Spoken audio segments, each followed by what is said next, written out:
that on the car, okay? Yeah. Now, the seat is here.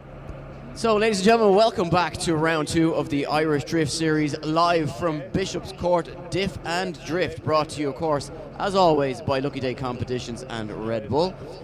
We are almost ready to go with top 32 action, which will see Dwayne McKver, our number 1 qualifier, taking on Shaun Watt in a David versus Goliath almost battle, particularly in terms of machinery, but certainly in terms of experience and credentials. Shaun Watt, of course, a very competent and capable driver, but coming up against our championship leader and, of course, a multiple Irish and UK champion and a championship contender in the Drift Masters European Championship last season. Very narrowly missing out on that title. Went right down to the wire with Laurie Heinehan. So Shaun Watt, Mike, really up against it here at round 2 in the top 32. The rain that he was hoping for has essentially dried away. Still some spots of, I suppose, pools of water on the track, but essentially we've got practically a bone-dry track now for top 32. There was another dark-looking cloud, but it seems to have passed by. The worst of the rain should hopefully be gone now for the afternoon.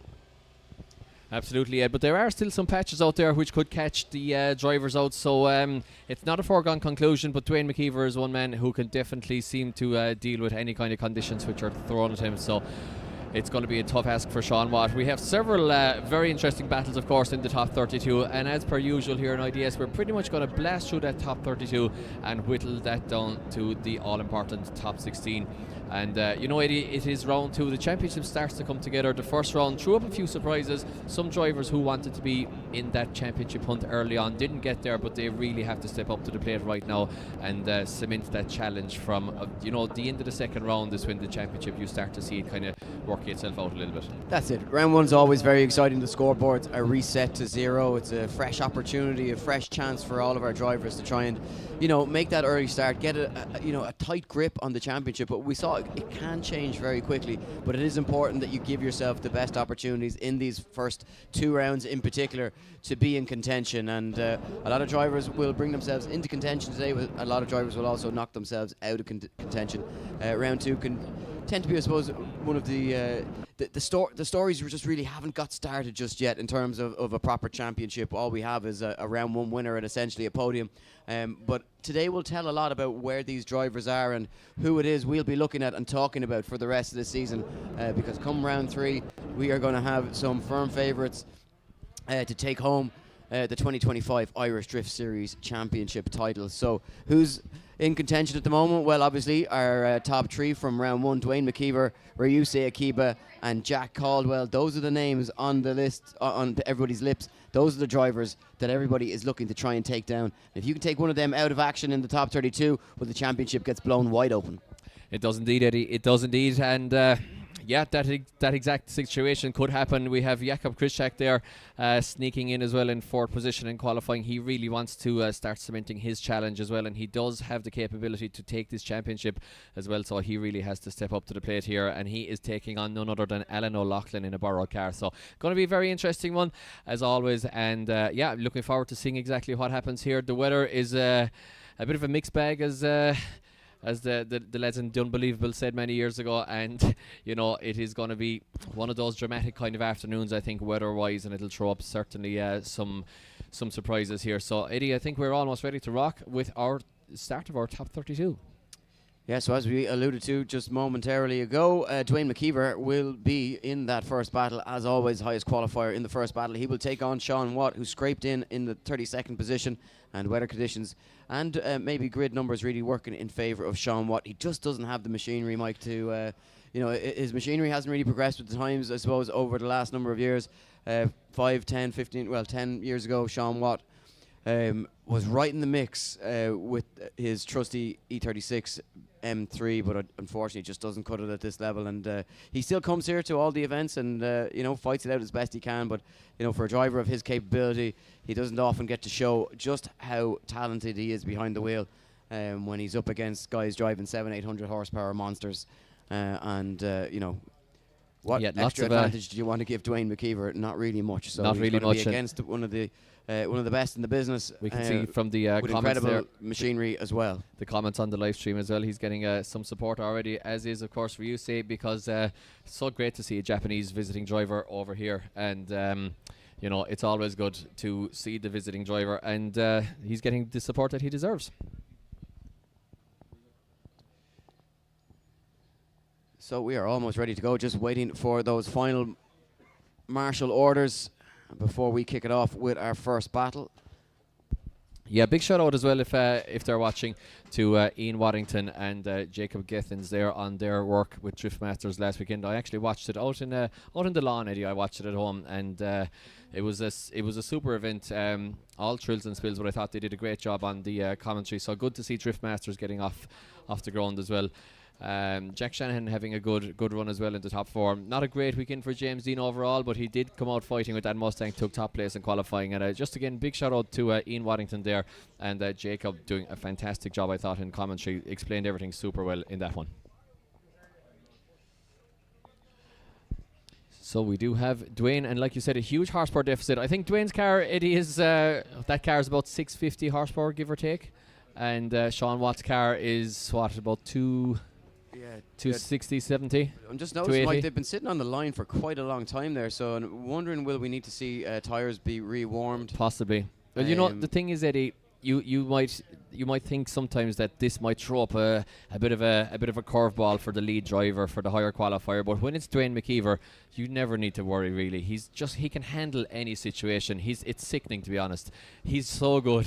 He's just like always on top of whatever situation you throw at him. Cold tires, whatever, rain, whatever, no problem. Down 2 cylinders, okay, I'll drift on 4. It's no problem. Yeah, I mean, look, if you're around long enough to remember the glory days in Irish drifting when Dwayne McKver was winning Irish championships, most of those championships were won in borrowed cars. You can see him now reversing away, so even the amazing Dwayne McKver isn't interested in entering into that first corner on cold tyres. So yeah, the guys will just rewarm those tyres, and it looks as though then we should be ready to go with the first battle of round 2 of the Lucky Day Competitions Irish Drift Series, and this, of course, the first of 2 visits that we will be making to Bishopscourt this season. 2 rounds here and 2 rounds in Watergrass Hill. Yeah, and Shaun Watt proving that you don't need the most expensive machinery in the world, even to compete in the pro class, especially you know, if he qualified a tiny bit higher here, Eddie, and if it was still raining, you have to say that Shaun Watt would be in with a shout of progressing a long way through the bracket. Super control driver. The conditions mightn't suit him. The draw in the top 32 mightn't suit him, but he is proving that you don't need the hypercar, the supercar, the 600, 700, 800 horsepower to do pro competition and to qualify and still have a great time. Certainly not. And this style of track layout as well would be, you know, the type of track that Shaun Watt would have, you know, built his reputation and made his name on and gained his pro class license. You know, there's plenty of video clips and you know, images from him just, you know, putting the rear end of his car deep into wall zones around tracks like this, Dunleary and the likes, over the years. And he's, you know, a very very exciting, aggressive style of driving. Loves big angle, loves you know, throwing the car onto the lock stops. Makes his own lock kits, in fact, as well. Yeah, so thanks to the guys. Advertises them quite well. He does. He does. He drives that car, but and the guys in the comments make a good point here. Alan Tobin and Right Slide 13. 400 watching so far, and we've just started the stream, but only 4 likes. So guys, hit that like button and hit share as well. Share this out. We all love Irish drifting, and it's a fantastic domestic series, so please support and hit that like and share button and get this series out there. And Eddie, we're into top 32 action. Yeah, here we go, as expected. Look at this from Shaun Watt, though. He's coming in hot. Just can't hang with the best, unfortunately. He knew he was going to have to go aggressive to try and stay in this battle. But Dwayne straightened up right after. We have to have another look there, Eddie. Big incident straight away in the first corner. So that is the beauty of having the live stream. The judges will be able to go back and look over it as Shaun Watt now does anything he can to try and get back into this. But obviously, on entry, he wasn't leaving anything to chance. Match Dwayne McKver for pace as we get an opportunity now to look back at the replay. Shaun Watt came in all guns blazing. Yeah, just was there an issue? Was there something caused by Dwayne McKver, or was it in fact? Yeah, just getting a black screen on the stream there, just maybe a couple of technical issues on the stream that they're sorting right now. There was an issue in the first corner. Dwayne entered in. Shaun Watt came in like the clappers right behind Dwayne McKver. Then we saw Dwayne straighten out, so we have to see was their contact. Interesting comment here by Spanners Watson that it's lashing in Belfast. Hope it misses you guys, but I can tell you, Eddie, back to my compass from earlier on, the wind is actually coming from the northwest. The clouds are coming in from Belfast direction, so if it's lashing in Belfast, hopefully it misses us here. We just narrowly missed the shower a minute ago there on the break as well, so it's going to be a long wait for that cloud to come from Belfast down here, and hopefully it misses us. But definitely, Eddie, straight away drama in the first corner. Big entry from McKver, even bigger entry, to be honest, from Shaun Watt in the chase position. Then Dwayne McKver absolutely lost the will to drift for some reason. I would assume that it was because there was contact, and we'll have to have a look back and see exactly why that was. But to be honest, it was a very tight one. I didn't see Dwayne doing anything wrong in the lead position, to be honest. It's rare that he would do a whole lot wrong as well, but that's not to say that he's incapable of making mistakes. He is human. You had a better line on it than I would have, Mike. My view of that first corner, not ideal, so I can't say I saw anything, but as we say, that's for the judges. Anyway, here we go, second half of this one could tell the story.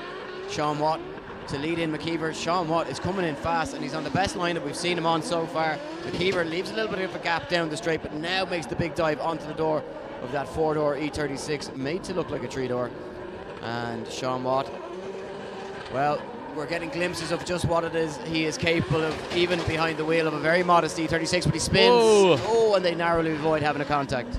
Yeah, Shaun Watt spins. Big drama here in the first battle, already in the top 32, so if this is a sign of things to come, we're in for crazy entertainment for the afternoon. We're going to be here for the next 3 hours or so with top 32 Well, action. I think if there was any questions about what was happening on the first run with McKver on entry, it's making the job a little bit easier for the judges now, as 10-0 advantage swung in the favour of Dwayne McKver, and it's going through to the top 16. It is Dwayne McKver.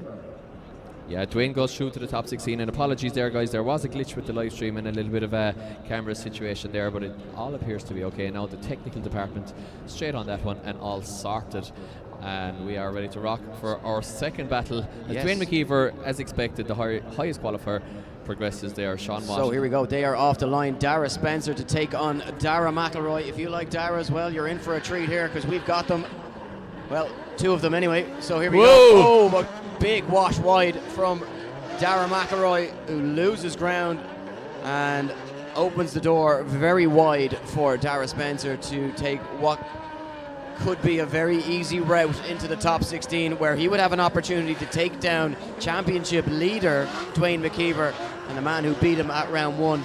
So already the storyline is starting to become very interesting if Darra Spencer can create a spot in the top 16 for himself here with a good run in the chase position on the second half of this one. But it looked as though, from where we were watching, Mike, that Darra McElroy just coming in a little bit too hot, trying to keep that proximity, and just couldn't hang with Spencer.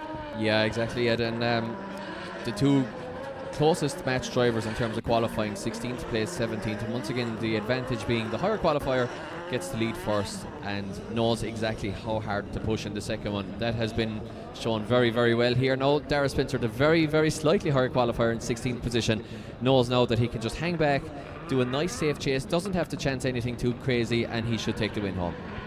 Well, easier said than done. Here we go. McElroy to lead in Spencer. Big gap opens up. Spencer allowing that little bit of space on entry just to try and get through there safely. He knows he can rely on his ability just to close that gap, and doing so without making too many errors. And doing a nice job from Spencer. McElroy, well, all he can do is try and put down as good a lead run as he can and hope for a mistake from Spencer, but that mistake not coming, and it looks as though we have an easy decision for the judges. And certainly from where we were watching, Mike, it looks as though Darra Spencer might be going into a top 16. And what about this, up against Dwayne McKver? But we wait for that judging decision to confirm it. That is already fireworks in the top 16 if that is confirmed, if Darra Spencer does indeed go through, and I can't see why he wouldn't. Just watching the replay here, making sure everything is all buttoned up before we announce the winner. And we can announce going through to the top 16 to face off against Dwayne McKver, an unenviable task. It is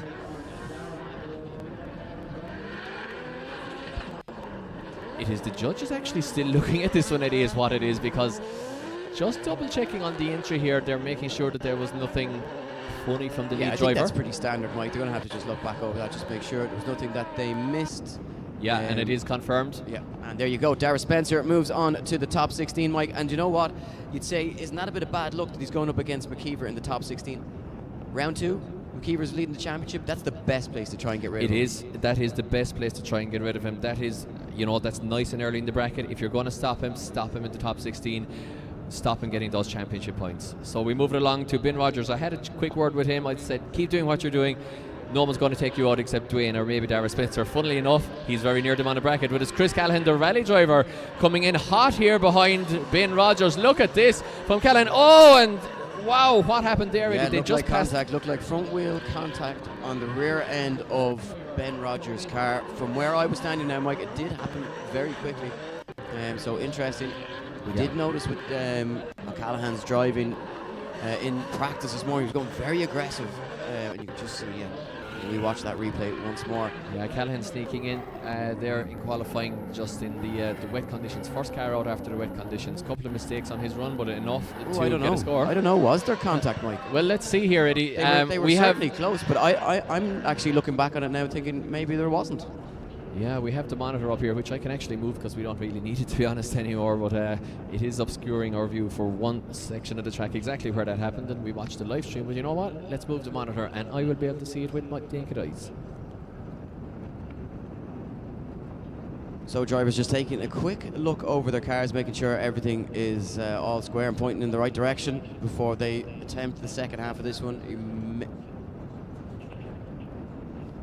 So just getting some information relayed from the drivers up via the marshals here up to the judges as well, just on the contact. What we're overhearing, and we'll share some of it with you, is that it does look like looks like there's contact, all right, yeah.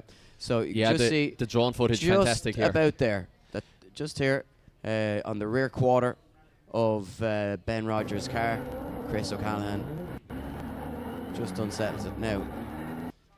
The question that the judges will be looking at there, though, Mike, is was Ben Rogers going off the track? Was Ben Rogers off track regardless? Exactly. So watch this. Callahan comes in hot. Okay, was there a touch there? Was there a little touch there before Rogers was off track? I think there might have been. The second question that will be asked as well, Mike, is even if he wasn't going off track, was the contact sufficient enough to justify Ben Rogers not continuing the run? Yeah, you got to stay in it. So this may not be as clear-cut. Even if there was contact, this may not be as clear-cut as it just looks. And, perhaps, Mike, you gave a little bit of commentator's curse to Ben Rogers when you said, the only thing that's going to beat you is a Dwayne McKver or Darra Spencer. Perhaps he was a little bit too... perhaps it was a little bit of, too much speed or whatever, but we were only speculating, and I can hear the judges, Mike, they are having a really in-depth discussion about this, and there is disagreements. So that's and that is. And we do have 3 judges, and it is okay to have a disagreement. If it comes down to a disagreement, we do have majority rules. So if one judge goes for one driver and 2 judges go for the other driver, then the driver with more votes wins. We still have the second half of this one, which could end up telling the tale and settling for us. So they could get out of jail free if something something happens on the second half of the run that's very clear cut. But yeah, we have to get a decision on this half of the run first, of course, to certainly move on. So yeah, definitely an interesting one. They're going to be keeping watching the replays here from all angles available. The drone was right behind the cars. Unfortunately, it just wasn't the perfect angle to give us much more information on this one, but they'll slow it down.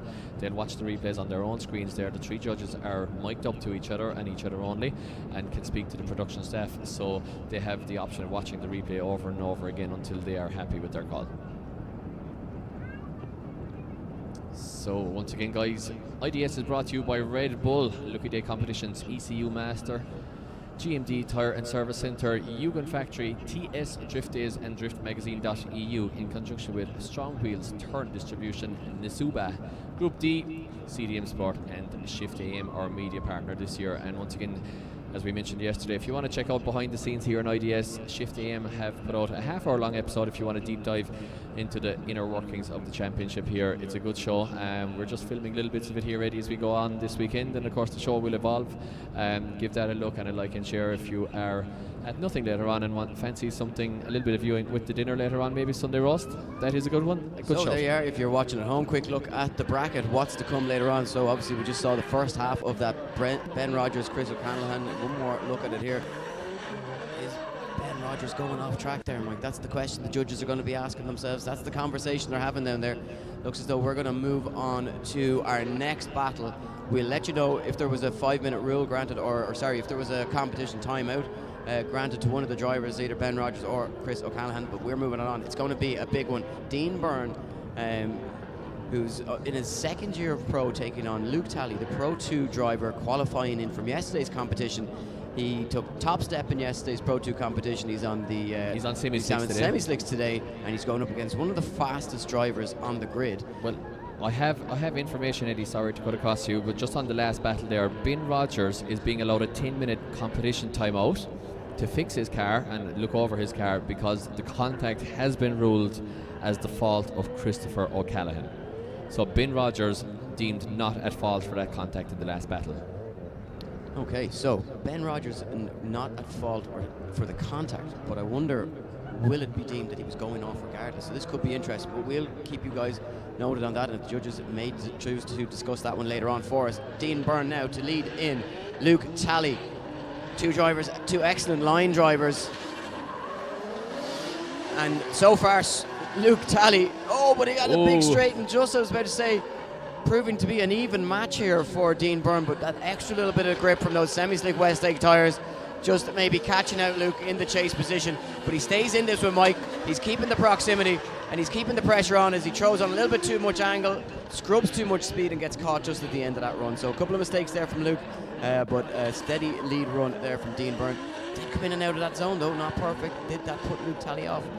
Potentially, but not the perfect lead line by any stretch of the imagination, but mistakes maybe on both sides. Yeah, this is one of those battles you really want to see both guys going through, to be honest, because they're both super good drivers coming up through the ranks. Lovely driving style from both. Luke Thally could have the perfect weekend if he continues his charge, but it is a big step up to the pro class, and those semi-slick tyres do take a little while to get used to. The car needs a different driving style to get it around the course, and maybe they're just getting caught a little bit with the grip.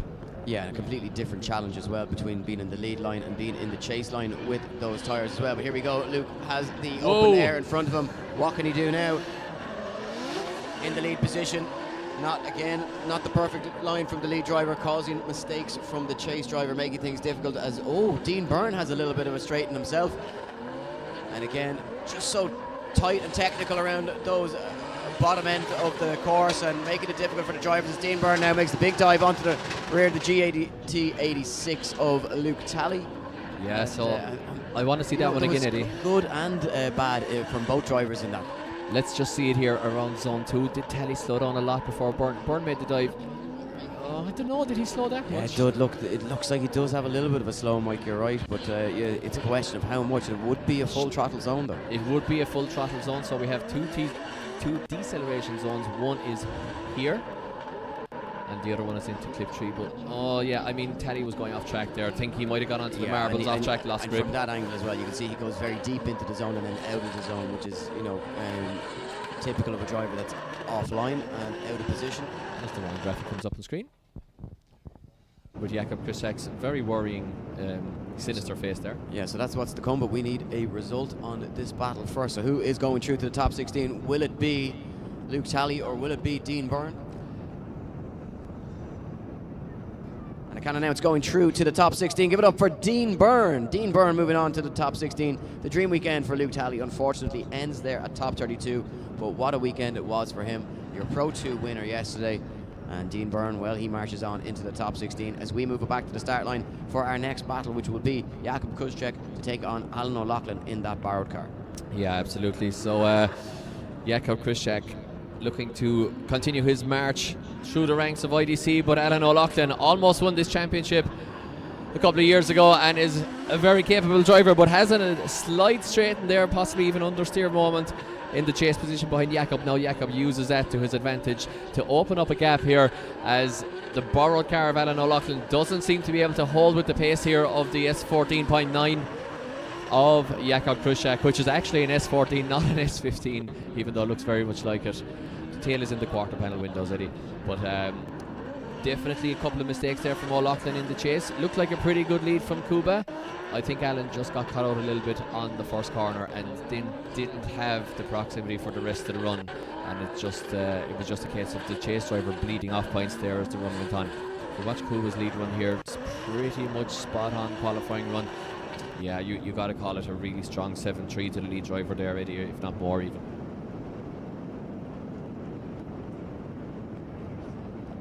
So they reset and swap over into the chase lane. Goes Jakob Kushek. This is where we saw him really dominate his opponents last year, Mike. Really strong, both lead and chase, but he comes alive in the chase position. Alan O'Loughlin, well, he's no slouch, but I think he's going to be sweating a little bit here with Kuba. Hunting him down. Definitely looks as though Kuba has the pace. Yeah, definitely. I mean, Kuba's going to be onto his spotter. He'll know that he's in the advantage position here. He doesn't have to do anything too crazy. Just come in, leave a half a car length. Ooh, a little bit of a waiver from Kuba as he catches grip on the back of the S14.9. Also a waiver from O'Loughlin there, straightens up a small bit. Now Kuba looks for the pocket here, Ed. Yeah, Kuba dives into the pocket, gets on the door of that borrowed 180SX, the Caldy Culture team, and Alan O'Loughlin, well, he hasn't looked close to being the driver that we know he is in these borrowed cars this year, and it looks as though Jakob, did a really good job there in the chase position. You know what? It was a reasonable line there from Alan O'Loughlin, not doing a whole lot wrong. Seems to be getting more and more comfortable. Yeah, so you got to fancy Kuba in that one. I think he just overall over the two runs had the far cleaner run, and he does indeed. So continuing his championship charge, it is Jakob Kushek moves through to the top 16, and he will face off against the winner of the next battle, which is Stephen Halvery versus Adrian Wheatley. So our only female pro competitor and our first ever female outright pro competitor in Irish drift history is Adrian Wheatley. And you know what, Eddie? She looks like she belongs on the grid. Yeah, I mean, look, she's made the jump up to pro class this year. Really strong. Saw her positive signs so far, but she's going to get left for dead here. She doesn't put her socks up. Oh! Well, you said that she needed more aggression, Eddie, in the past. There's your aggression. Yeah. She didn't leave it on the. She did leave it on the line. Sometimes you got to find the limits as well, Mike, to know where to bring it back a little bit. And it was good effort there, as they would say, Mike. If you're going to go down, you better go down swinging. And exactly. There's no point in being left with a huge gap. You might as well go for it, and that's exactly what Adrian did there. She really went, full commitment, and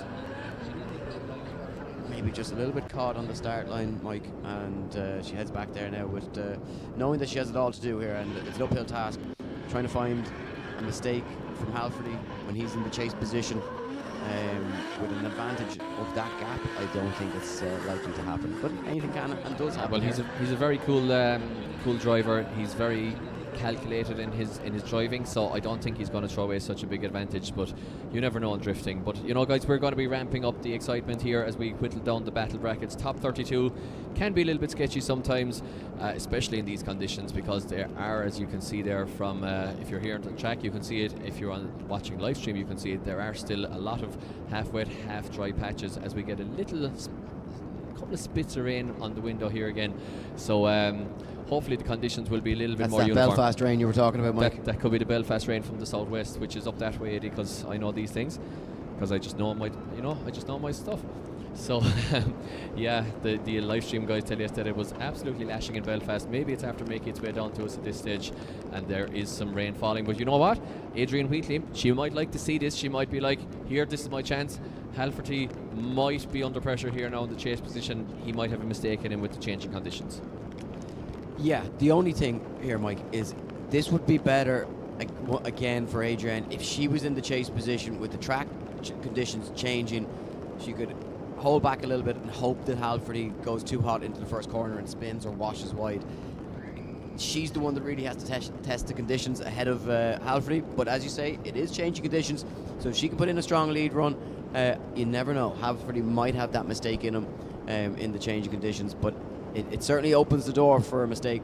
But Halvery a lot of experience, and as you say, a very cool customer behind the wheel, on and off circuit.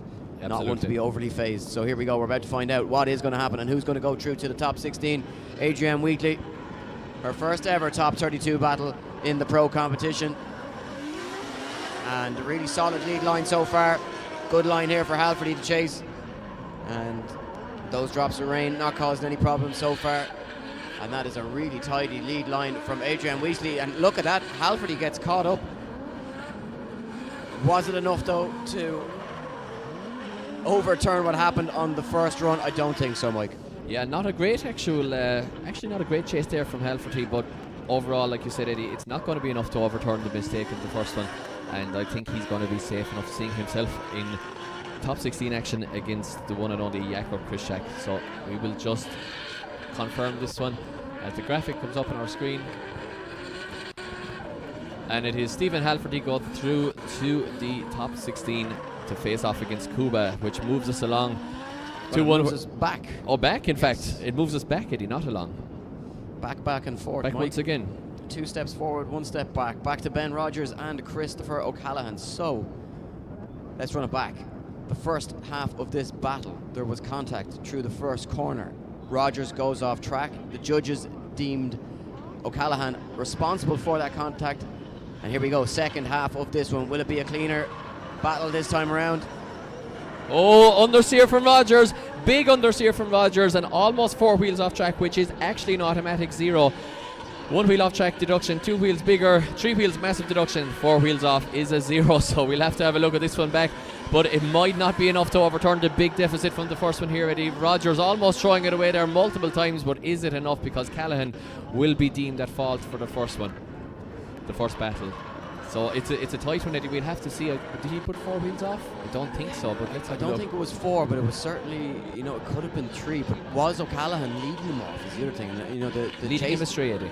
The chase car's responsibility or goal is to mirror the lead driver. Was he? I just think O'Callahan wasn't on a good line. It is scrappy from Rogers, and it's not what we're used to seeing from him, not the driving that we're used to seeing. But here we are. Take a look back at the replay. Okay, let's watch here now. So Callahan comes in hot. Callahan goes quite wide. Rogers follows, but Rogers has a big straighten. Now, it was 2 wheels off with a straighten, but it's still not going to be a 0 in my books, Eddie. No, and I think the question there is, Mike, and it looks to me, is the mistake by Rogers independent to the mistake by O'Callahan? Judges have a good look here, asking for the replay. Oh, that's very close to being 4 wheels. So let's see. I don't think it was 2. 4. That's 2. That's 2.5. Yeah, it looks as though the front, the passenger side wheels both just about stayed on. Yeah, and from where I'm watching, like you said, Callahan is well off track here. Well, he's not huge. But look at that from Rogers. Is Rogers understeering there? Rogers is understeering, but it's not a 0 in IDS. That's the key here. This might be up to an 8-2-9-1 to the lead car here, possibly. But in the previous battle, it was deemed that was a battle-ending situation in the previous one. We have to assume that it's a 10-0. Yeah, we have to assume that the contact in the first, that the judges have deemed the contact to be the responsibility or the fault of O'Callahan, and if that's the case, then the assumption has to be that Rogers going off track was as a result of that contact. Exactly. And that he has the advantage. Well, we're about to find out. We are who's about going to through find to out. the top 16. Oh, one more time. Wow, one more time. Okay, one more time. So guys, just because this one is a little bit of a complicated one, we are going to pass you over to our head judge, Mr. Kieran Hines, to explain exactly why this one was a one more time, Kieran. Yeah, look, when you look at the first run, we deemed O'Callahan to be at fault for he did have contact with Ben on the way in, and I think we think that Ben got pushed wide enough where he actually got over the white line off the edge of the track and then gave up. Now we have a rule that states like you must try and continue drifting unless you've been pushed off the track, and in this instance I think he got pushed off the track, so he didn't have to continue then. When we swap it around, if we look at the chase, okay, first of all we look at O'Callaghan's initiation. It wasn't the greatest, but Ben wasn't close enough and was actually cutting the track on initiation. He was actually cutting a little bit onto the inside, and then he seems to go wide, and then he has a straighten, And we looked at it here, and I had said in the briefing, 2 to 3 car lengths would be a 0.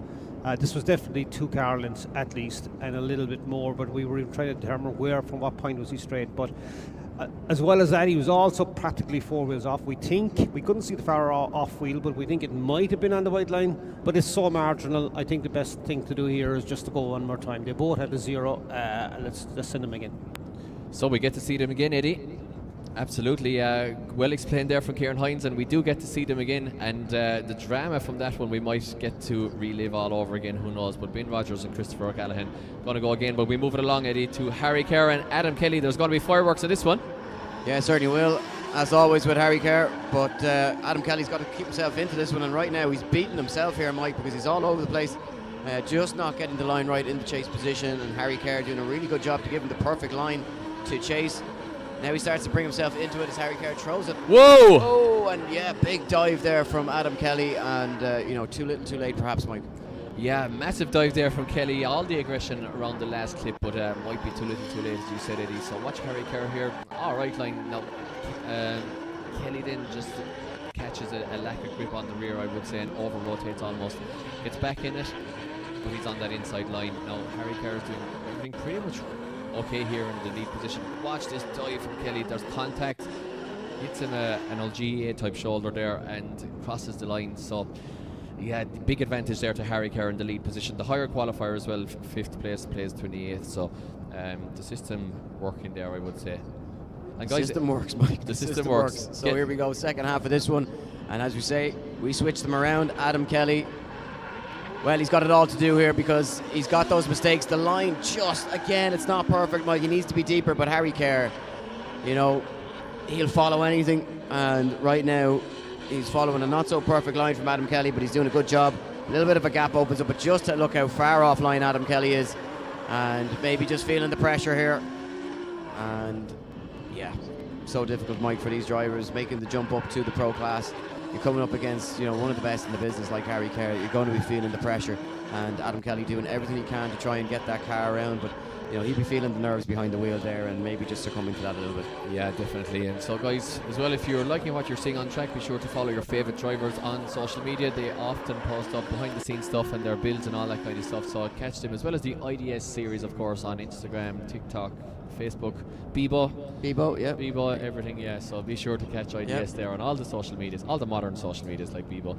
And we are waiting for the result between Adam Kelly and Harry Kerr. And Harry Kerr moves into the top 16. Adam Kelly bows out early in the competition. Harry Kerr books his place in the top 16, and that means that he will face off against the winner of the final battle on the left hand side of the bracket. It's Johnny Flynn versus Dylan Wilson. Dylan Wilson, of course, up from yesterday. And as well, guys, in the live stream there, be sure to comment the flag of where you're watching from. Let's see where you guys are watching from all over the world. Yeah, well, it's the Falcon versus the Turkey, so here we go. Oh, the judges didn't like that initiation from Johnny Flynn. Yeah, I can tell you that right now, guys. I overheard the judges here absolutely not liking the initiation from Johnny Flynn, but we have the rest of the battle to get through before we dwell on that. Let's see, look at this lovely dive here now from Dylan Wilson, but he falls back out of it straight away as well. And Johnny Flynn crosses the line, but the judges exclaiming there, according as Johnny Flynn entered to the track there, and he's 2 wheels off as well, so it's a huge disadvantage here to the lead, Eddie. Yeah, certainly is, Mike, and be interesting just to see. I was trying to watch that on the screen, but the driver graphic just impeded what I could see happening with Johnny Flynn, so we'll get a look back at the replay, but certainly you can hear the judges express their dissatisfaction with it. I mean, he just did this unchaseable weird mangy entry, which was unpredictable. It's fine in qualifying, do what you want in qualifying, you're on your own, but in battles you have to enter in a predictable manner on your own half of the track. So it's important for the lead driver to make himself chaseable, essentially. A little bit of a sandbag in there from Wilson, but he does find the gear in the end, flicks it in. Oh, and Wilson Whoa, drama here, Eddie. Hang on, no, this one isn't over yet. Wilson slows, goes off track, slows. Johnny Flynn has to take evasive action and spins. Eddie, I have to see this one back as well, but that looked like the fault of the lead car. Yeah, I mean, look, as you said, it looked like sandbagging down the straight. It was probably just as simple as a gear, not on the perfect line, then washes wide, and then Johnny Flynn left with nowhere to go. Yeah. And from an error-ridden lead run, and a huge disadvantage, you would have said, for Johnny Flynn, has he now potentially booked a spot? He throws his hands in the air, he doesn't know what to think. Has he booked himself a spot in the top 16, Mike? Well, I think he's gotten lucky to do so, but that has to be the lead driver's fault. And he is going through to the top 16, a calamity of errors, but it just goes to show how a small little turn in fortune could see a driver get a little bit of luck. We said Johnny Flynn needed a little bit of luck on his side, and he's just got the rub of the green. He does indeed, and he will face off against Harry Kerr in the top 16. So that is going to be an interesting one for sure. Fireworks in that one as well. As we move it along to the right side of the bracket, it is Jake Mlvine, who was so good in qualifying, the Pro 2 rookie driver, up from yesterday against Nikki Davyy, who is considerably more experienced, but he didn't qualify very highly. Nikki Davyy, the more experienced driver, qualifying in 31st position. Jake Mlvine in second. Now Nikki Davyy really finds the door. Mlvine turns the screw, so to speak. But Mlvine is putting in that really chaseable, very good line lead run. And look at this, Eddie. Up from Pro 2 Junior yesterday. And here in the big boys class, and looking all the world like a seasoned pro. Yeah, looking really confident. And it's amazing though, Mike, when you look at the amount of track time that these guys can get from the Friday practice all the way through to a podium on the Saturday. By the time Sunday comes around, they have the experience. They have a little bit of an edge over some of the pro drivers. In terms muscle memory. In terms of the muscle memory, exactly. And it shows true, and it gives these guys an opportunity. The confidence that Jake Mlvine will get from this experience, he could be about to make his way into a top 16 in pro. Incredible stuff. And for a Pro 2 junior driver.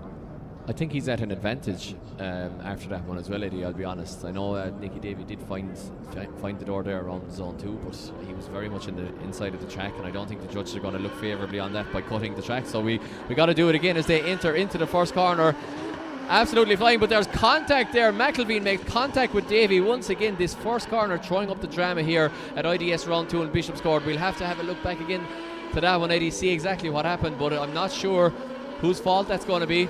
They're back in action here. They're back in formation. Not a lot of angle from Mlvine. The judges want the angle matched or bettered by the chase driver, of course. Not a lot of angle, but he did find the proximity, and this is a tough one for the judges. It's going to be tight. Yeah, I think when you look at the mistakes from Nikki Davyy in the lead position, he's not really fulfilling those zones perfectly. Not making it easy for the chase driver. It's difficult for Mlvine to have that extra bit of proximity. I think Mlvine could be getting the call here, and he is moving on to the top 16, the Pro 2 junior driver. Incredible stuff. Yeah, we can hear the Jake Mlvine fan club here to our right hand side, absolutely delighted, and he is having his dream weekend. Eddie, if he goes out in the next battle, he's had a dream weekend so far. Well, I mean, look at this. He's got a podium yesterday, and he's now qualified second in a pro event. Yeah. And he's gone into the top 16, taking down a very experienced Nikki Davyy. And you know what? He'd be looking at this next battle as, an opportunity, because one guy hasn't been in competition for a very long time, albeit driving very well, and Brendan Burke, well, he's a wild man and he's liable to do absolutely anything. Here we go. It's David Garvey versus Brendan Burke. Who's going to take it into the top 16? Garvey, the higher qualifier, to lead them in, but here comes Brendan Burke. Wild style. When it works, it's spectacular. When it doesn't work, it's also spectacular. He's caught on an inside line here, might get stuck. Does have to drop back and cut the line in order to get proximity again on that PS13 of Garvey. Garvey not fulfilling the final zone. Burke gets onto the door. Errors on both sides, Mike, but it still looked pretty good. Yeah, Eddie, I wonder how many of these drivers are on full wet setup still and gambled on the weather. These guys should be after definitely loosening the cars up slightly for the dry, but they do look quite tight and gripped up.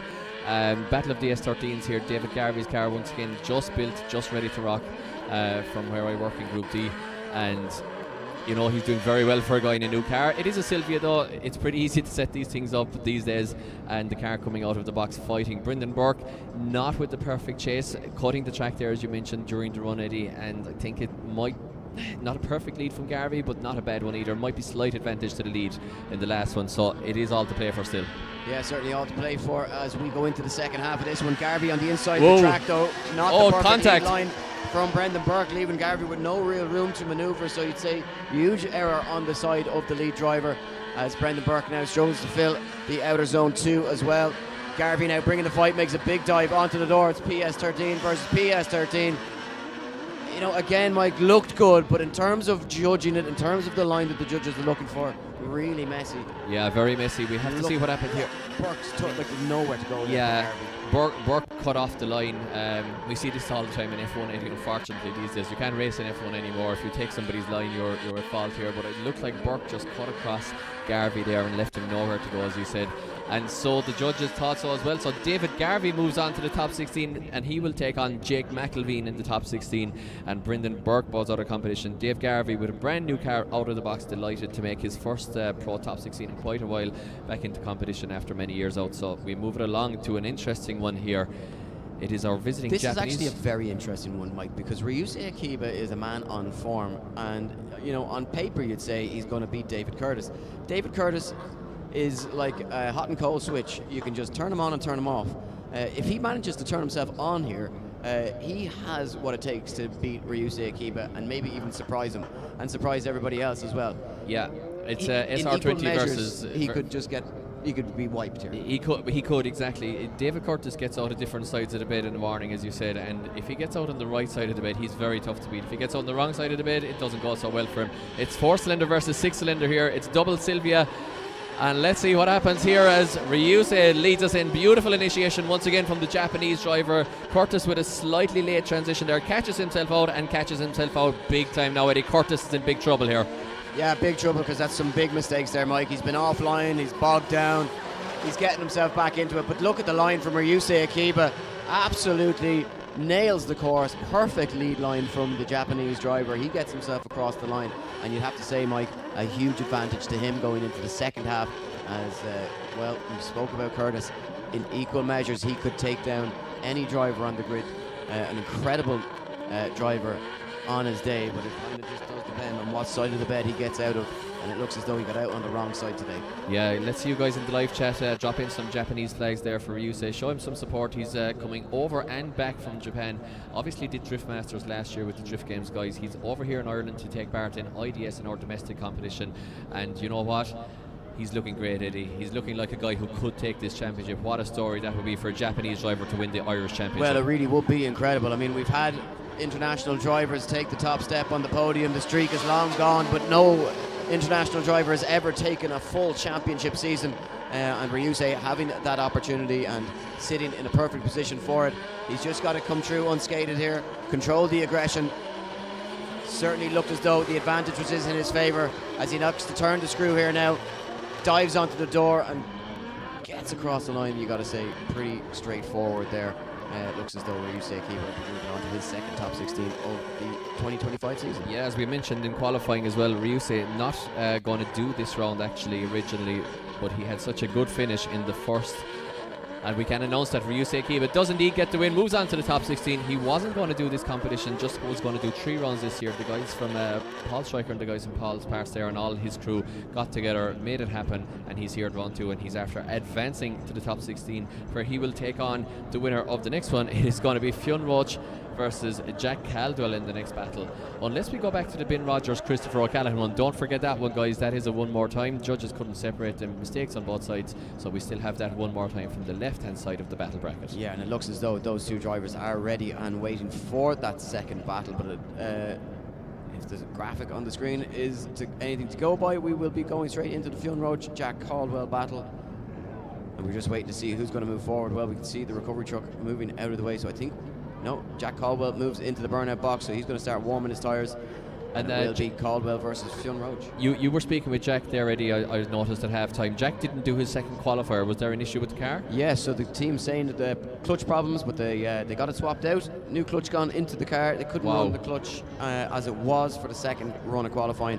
they chose not to run the car and take the time to fix it. And obviously, with the smoke that we can see in the burnout box, the team have done a good job. So if you go to your local garage and, assuming you don't have a Jeep or something complicated, 4-wheel drive like that or whatever, if you go to your local garage with a normal rear-wheel drive car and you say, I need a clutch for my car, and they say, oh, that's a big job, buddy, it's going to cost you this amount and take us this amount of days, don't listen to them. These guys got this changed in how long, Eddie? About an hour? We'd say probably about an hour, hour and a half tops. Now, probably a little bit more accessible without a lift. On a drift car. On a drift car, but without a lift. Without a lift. Down on the ground, axle stands. In the pouring rain, so no excuses. Just getting it done. Hammers and shouting. But an incredible, I mean, look, you shout loud enough at it and it'll just fix itself. So, but look, an incredible team the Caldwells have down there, and no strangers to getting their hands dirty. So here we go. Fionn Roach to take on Caldwell with those championship almost hopes. contacted. Can he take down the Drift Masters European driver? He's coming in aggressive, nearly gets caught, but he keeps it going, keeps it alive, just showing incredible experience for a man of his age. And Caldwell keeps that car on the door of Fionn Roach's S14 as Roach goes hard on the front brake. Mike, that was a lot of front brake. He's trying to slow that car down and control it. And here comes Jack Caldwell like a dog with a bone. Yeah, what a dive there in the last corner from Caldwell. Just watch this here. I think he might have just gone a tiny bit wide and caught the water on the side of the track. Didn't have the perfect first corner, but not too bad. Now Fionn Roach on that really nice lead line, making it possible for Caldwell to follow him closely. So that's exactly what the lead driver is supposed to do. So that puts him in a good position. Roach was a little bit slow there. Did he left foot brake through tree? I'm not sure, but big dived in from Caldwell, using that advantage of speed and putting his Sylvia on the door of the other Sylvia, and leaving the judges with the last memory of that run as being the S15 right on the door of the 14. Yeah, quite a substantial use of the foot brake as he came by through that third outer zone. Just that Strom wheel just locking perfectly. Yeah, almost perfect advertisement for it. But Eddie, the thing with doing that is, okay, it steadies the car. It allows you to probably have that extra split second to find the line.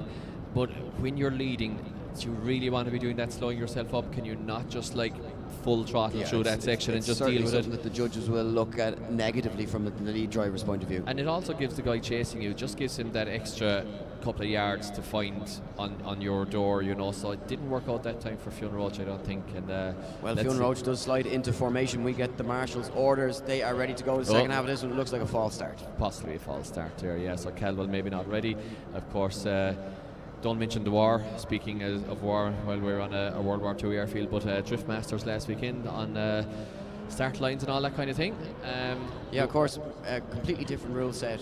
And timing. The timing gear automated there, exactly. And look, a system that's been in place for as long as I can remember in Drift Masters with the 2-minute countdown. So, but look, I'm not going to get into that. I don't have the rule book in front of me or know it inside out. So absolutely, but they do use the system where it is a light system and it's more automated than ours, of course, which was my point really, I suppose. But this is make eye contact with the start line marshal, with the lead driver, or with the chase driver, first. Make eye contact with the lead driver, you point to them both, they give the thumbs up. Once both are ready, you send them. And we have a chicane system here, of course, just to slow down the lead driver a bit and allow the chase driver to maintain proximity, as you see here Fionn Roach is doing. Oh wow, Jack Caldwell coming in really hot there, drops a wheel, but just a wheel. I was expecting to see him wash completely wide, but just has it. Yeah, Roach there had a very straight line through the transition, but I wonder how much of it was caused by Caldwell's wide line there in the first corner. You have to say that the lead driver put him off, and they are, as you were then around the last corner, Eddie, but we have to go back to the initiation here. This might be the defining factor here. So Caldwell goes a little bit wide, not terribly wide, does it? It looked worse on first. It did. On first view, but then when you watch it back in the replay, you kind of say, well, really, he's really filled that outer zone, maybe gone over very slightly, but not enough from where I'm watching to cause any problems for a chase driver. Yeah, not a huge. From there, it's pretty not a huge. It's pretty much business as usual for Jack Caldwell. Yeah, so it was business as usual from there. That's exactly it. So the judge is having a look at the incident again. Once again, they are mic'd up together. They have the ability to watch endless replays. I don't know, maybe they're watching the F1, or maybe they're watching MotoGP or something. I'm not sure.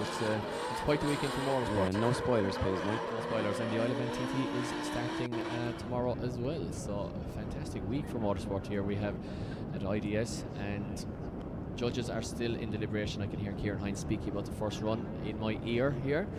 I'm eavesdropping essentially, Eddie. It's going to be a tight call. It's going to come down here to whether they reckon that Caldwell was the cause of Fion's really bad transition there between 1 and 2, basically. Make your call. Who's going through? Well, you know it. I gave up the judging a long time ago, and I'm not going to start again now. So I'm going to avoid judging. But I have to say maybe Caldwell if I had to make a call. It might be one more time. Yeah, I think anytime there's conversations going this level, we're looking at the potential for one more time. If I had to call it, I would be leaning towards Jack Caldwell perhaps as well. You know what? Fionn didn't do a whole pile wrong there on entry either, already, and Caldwell actually did have a big waiver, so might go one more time. The 2 mistakes might cancel. Yep, there you have it. 2 mistakes cancel each other out, guys. Mistake on run 1 by Caldwell, mistake on run 2 by Roach, and you know the rest of the lead versus chase and the proximity were all pretty much as you were on either one. The whole run cancels each other out, and we go one more time. Well, talking about one more times, we're going back to the one more time of Ben Rogers and Christopher Callahan. So these two drivers have been embroiled in a battle of the, who can make less errors. Well, I think, I think we're going back to this one. I think we're going to see a much cleaner run here from Ben Rogers, and I think O'Callahan's going to have to try and produce something really special. I don't think we're going to see the same level of mistakes from Ben Rogers. Can he get a tidy lead run? Certainly can start with one anyway, and O'Callahan bringing the fight here and looking really strong, and this is much improved from both drivers, Mike. Yeah, much better run from both drivers, Eddie. This is exactly what we want to see. Chris Callahan looking a little bit more comfortable, shall I say, in the seat of a drift car as he goes to the inside of the track. But he's made a huge mistake there, Mike. He's made a huge mistake and got caught up, and I think if it wasn't for that, Ben Rogers would be going into the second half of this run with a bead of sweat coming down his forehead.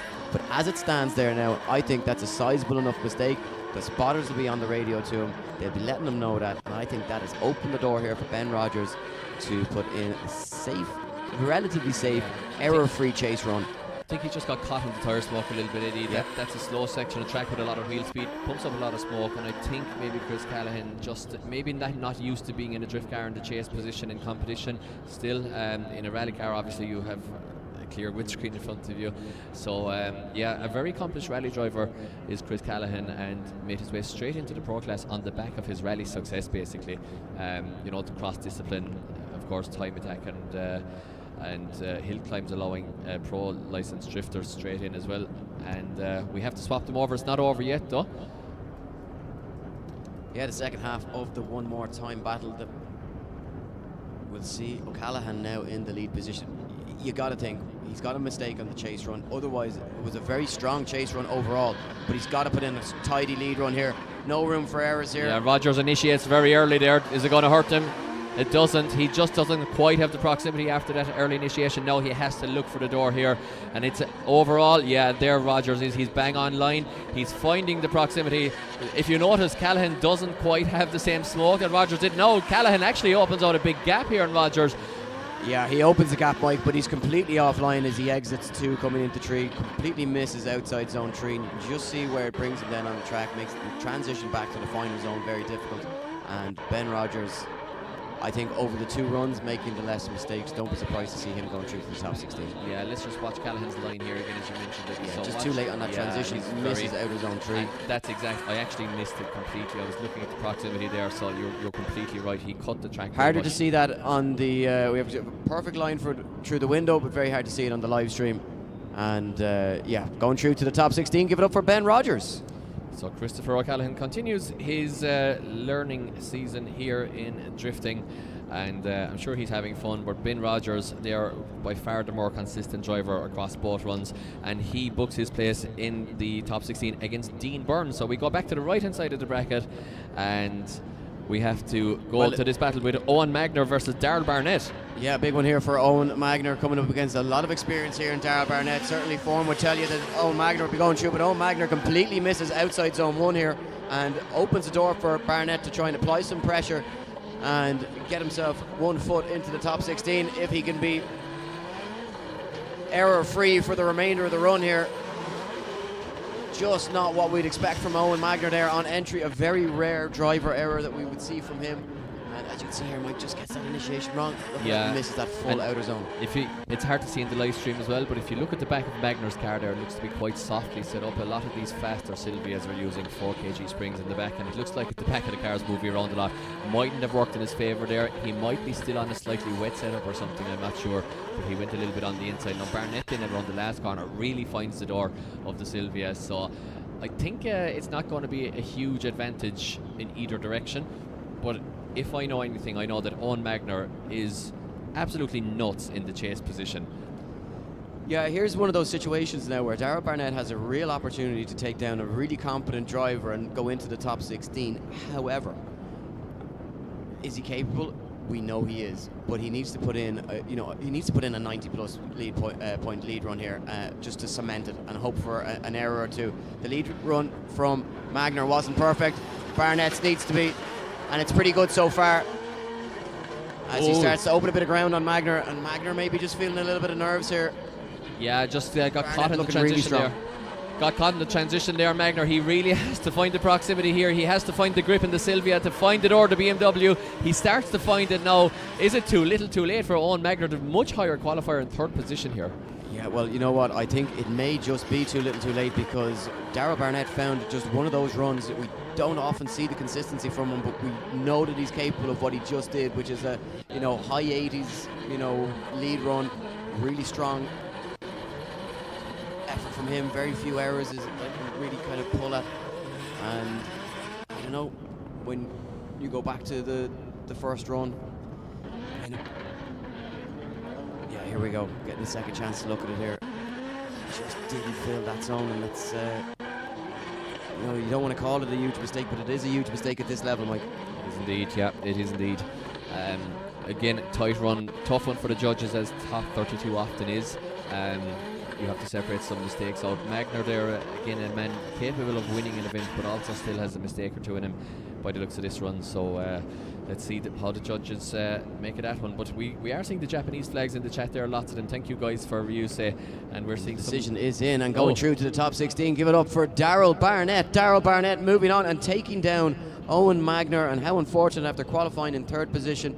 Magnar said feeling confident coming into this round. Unfortunately, he bows out, and Daryl Barnett moves on, and that'll be music to his ears. Into the top 16 he goes, taking down one of the favourites to take the top step on the podium. And we move along to the next battle, Enda Lions to take on Davyy McKernan. Yeah, and just looking there quickly at that one, we have people watching from Sri Lanka, California, South Africa, everywhere, but we are here in Northern Ireland right now with a lovely entry there from Enda Lions, but right with him, look at this. Damien McKiernan, not D-Mac Darren McNamara, D-Mac Damien McKiernan, right on the door of Enda Lions. It is 180 versus 180. It is RB versus Jay-Z. And it's a beautiful run from both drivers. And you know what, Eddie? That's the kind of run we need to get us excited up here.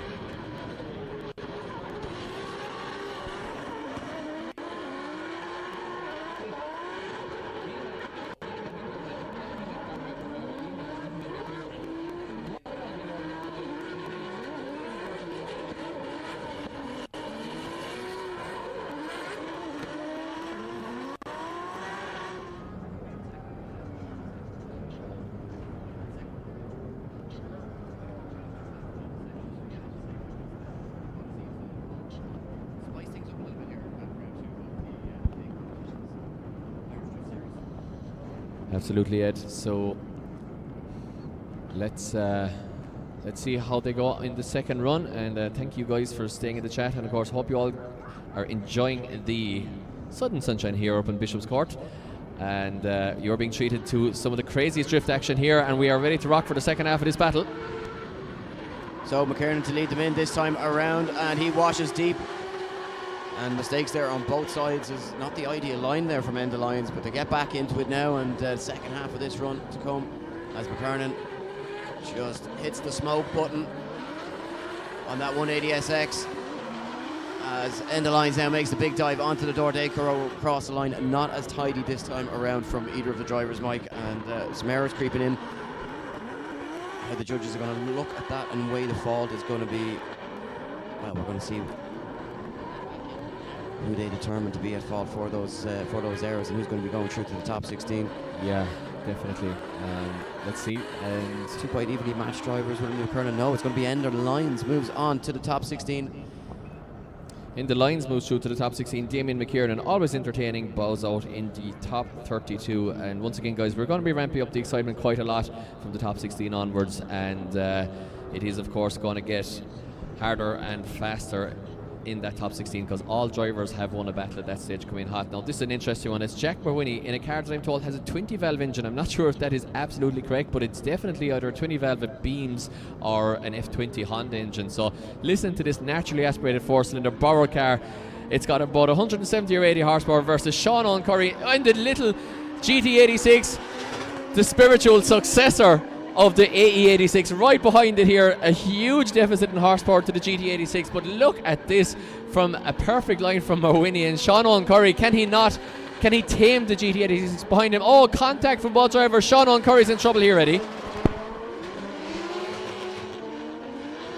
You're speechless. I actually am, Mike, because I just sat back and watched this, and I was getting ready to say, you know, Mrwini did a great job qualifying this car, but conditions were wet. It was. Yeah.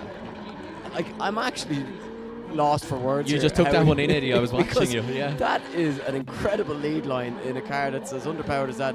Big contact. I think Owen Curry showing his inexperience there in the chase position, trying to chase a slower car.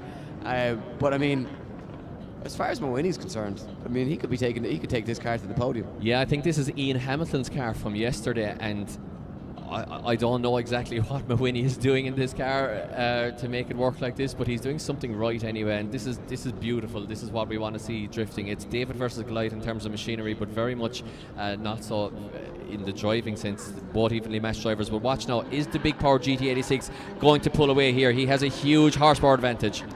He does, Mike. Huge horsepower advantage, but also so many errors on the first run. And look at this, clever driving there.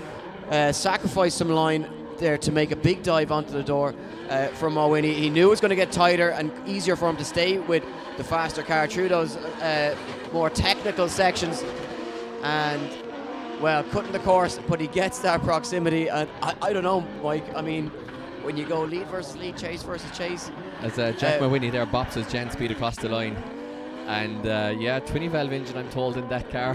And you know, you go lead versus lead, chase versus chase, Eddie. Like you said, this is an extremely interesting one because Shaun Owen Curry was pretty much all over the little 86, the AE86, that's GT86. He was in that, and you know, he was sketchy. He was a little bit all over the place. Couldn't rein in the power of the GT86 and had mistakes. Swap him around. Then Jack Mrwini obviously does not have the proximity. He just doesn't have the horsepower. He cut the track quite a lot. But was he as messy? Now, he made a very intelligent dive here, but he is quite offline. He's quite on the inside of the track, and I think that overall that might hurt Mrwini. He just is with a knife at a gunfight here. But then again, Shaun Owen did have a couple of big mistakes, so I don't know. And that's the difference. I think if you look at it, you can only use the machinery that you have. Now, obviously, there's a set of rules that need to be followed as well, and just having a slow car. It's a big cut, but there was a lot of big mistakes in the chase position from Shaun Owen Curry, and that was a near perfect as well from Jack Mrwini. It was a brilliant lead, the car that he has.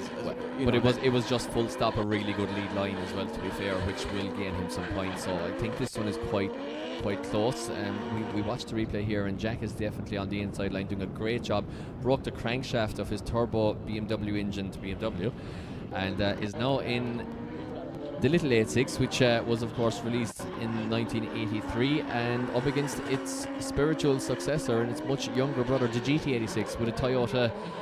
So the lead car brought out in 1983. And look at the straight in there, Mike. That's quite a big straight, and that comes before the next bit of contact here.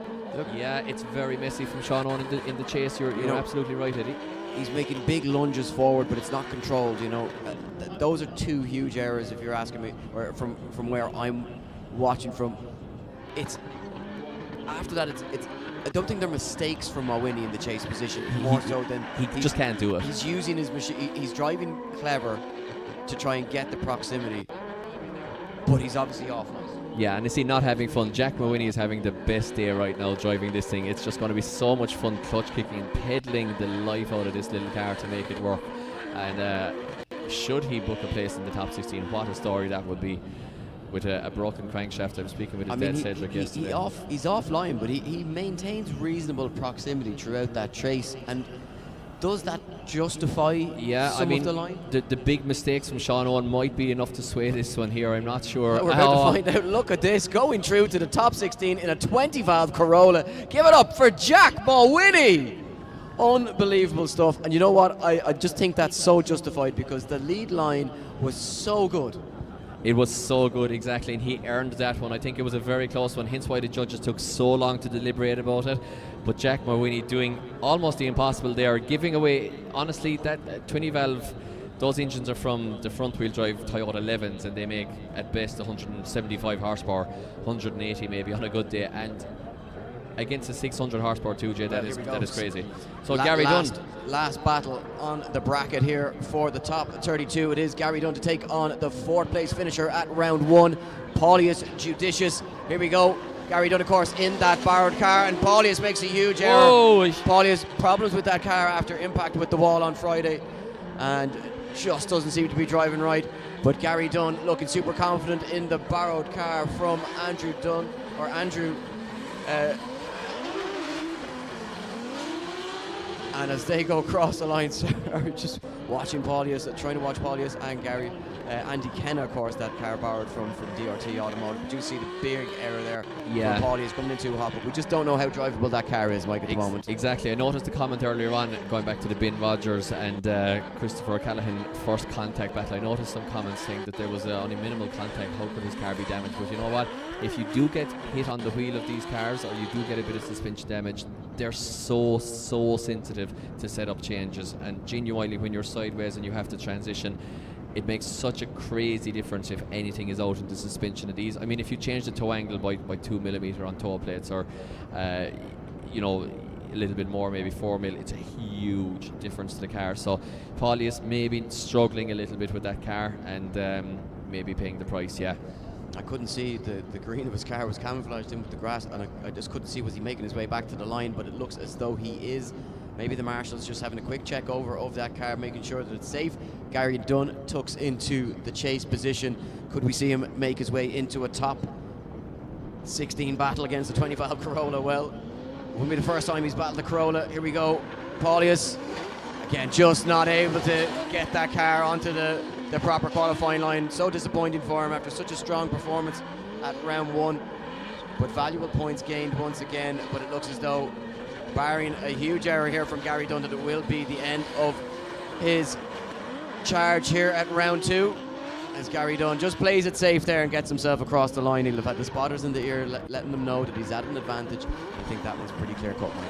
Yeah, I would say so. Once again, the advantage of being the higher qualifier means you get to lead first, and you have that information, all important information for your chase run then. So I think Gary Dunn confirmed there. Moving on in the 2J Altezza of Andrew Kennan, moving on to the top 16, where he will face off against Jack Mulvine. So Jack Mulvine, already after taking out one 2J engined car with his 20 valve 4AGE, is he going to do it to a second one? We will have to wait until the end of the top 16 battle bracket to find out, which does get us into top 16 action. Eddie, we are stacked for the top 16. We've got to go back to our more time. We are. Sorry, Eddie. Put the brakes on, Mike. I know you're just eager. You're eager. I'm very enthusiastic about the drifting. Got the one more time of these two absolute titans, Fionn Roach and Jack Caldwell. Roach, the higher qualifier, in the lead position. Caldwell qualifying down in 23rd position, but of course didn't have that second qualifying run because of those clutch problems. But the team have got it sorted. They're back on the grid and they are lined up, ready to go. And some mistakes we saw, Mike, from both drivers. The judges deemed it to be, there was an even number of mistakes on both sides to justify a one more time. We're looking for a cleaner affair. It was still good driving, good solid line driving from both drivers, but when you're pushing that hard, as these guys are, in order to take down, I mean, you wouldn't want to come up against either of these in the top 32. You'd barely want to come up against them in the final. So, they're going to be pushing really hard. And they are pushing really hard. Look at this from Caldwell, right on the door. Roach as they enter the first corner here in Bishopscourt. Oh, contact! Caldwell doesn't give enough room to Roach to transition, and there's contact between both drivers. It doesn't finish the run. Caldwell stays in it here. It was his own fault, I would say, Eddie, to be fair. Over aggressive there. Now he's back in action, finding the door of Roach here. And look at the pace, unfortunately for Caldwell. he made that mistake. He seems to have the pace on the S14, but you know, Eddie, just maybe too much pace there. Watch it here again, guys, in the replay. So watch this from Caldwell. Does Fionn slow up or anything? He is a bit. Fionn does go wide. Yeah, and you know, Fionn's doing a lot of slowing outside of the designated decel areas. You can just watch as he comes, switches back. I don't know did it impact, but you can just watch it, just hard on the foot brake, slows up there now on transition, back on the handbrake here as he enters into that final zone. So certainly, even if he does progress here, something for the judges to be watching for, and then you can bet your life that they are watching it, Mike. Yeah, we sent out the script. We said a much cleaner, error-free, run. What was needed from these two drivers. This and is all not WWE stuff. It's not what we got. So here we go. Caldwell to lead them in this time around. Hard, fast entry from Jack Caldwell. As Fionn Roach now makes the big dive onto the door. Look at the aggression here from Fionn Roach as he hunts down the door of the S15, but he gets caught, has to move in onto the inside of the track here as Caldwell loses the bumper. There was obviously contact there. Caldwell loses his back bumper. But Caldwell now fills that final zone as Fionn Roach hunts onto the side door and they cross the line again. You know what, Ed? Just not two clean passes in the circuit here. Yeah, it's going to be a tight one again. I mean, Caldwell had the proximity, that's for sure, but he had that very big mistake on the first run. I don't want to see Jack Caldwell out of competition. I don't want to see Fionn Roach out of competition. Jack looked so good there, but maybe was over-aggressive. And yeah, indeed, the over-aggression from Jack Caldwell not paying off on this occasion. Fionn Roach, our Drift Masters driver from Mallow County Cork, goes into the top 16 and he will face off against Ryus Akiba. So that is going to be a crazy battle. And that is this time, Eddie. I can say that is our top 16 stack this time. And I do believe, I'm being told in my ear, that we do have time for a top 16 parade. So we're going to grid our drivers, including Dwayne McKver and Darra Spencer in the first battle. We're going to grid our drivers up, have a quick word with them down on the grid super quick, and bring them out in front of you guys, out on track and on camera. And then we are going to get straight into top 16 action. So just going to find out from our track controller, Shaun, how long it's going to take. 15 minutes-ish? 10 minutes? Oh, 5 minutes, okay. Things are moving very quickly here in IDS today. So 5 minutes time, and 5 minutes time, and I know that means 10 minutes, Eddie. So let's give it 5 to 10 minutes, guys, and we will be back down on track with our top 16 drivers gridded, ready for a drivers parade. So stay tuned, and we will be back to you in 5, maybe 6 minutes time.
This is how we do.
.16.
So, ladies and gentlemen, give it up for your top 16 drivers.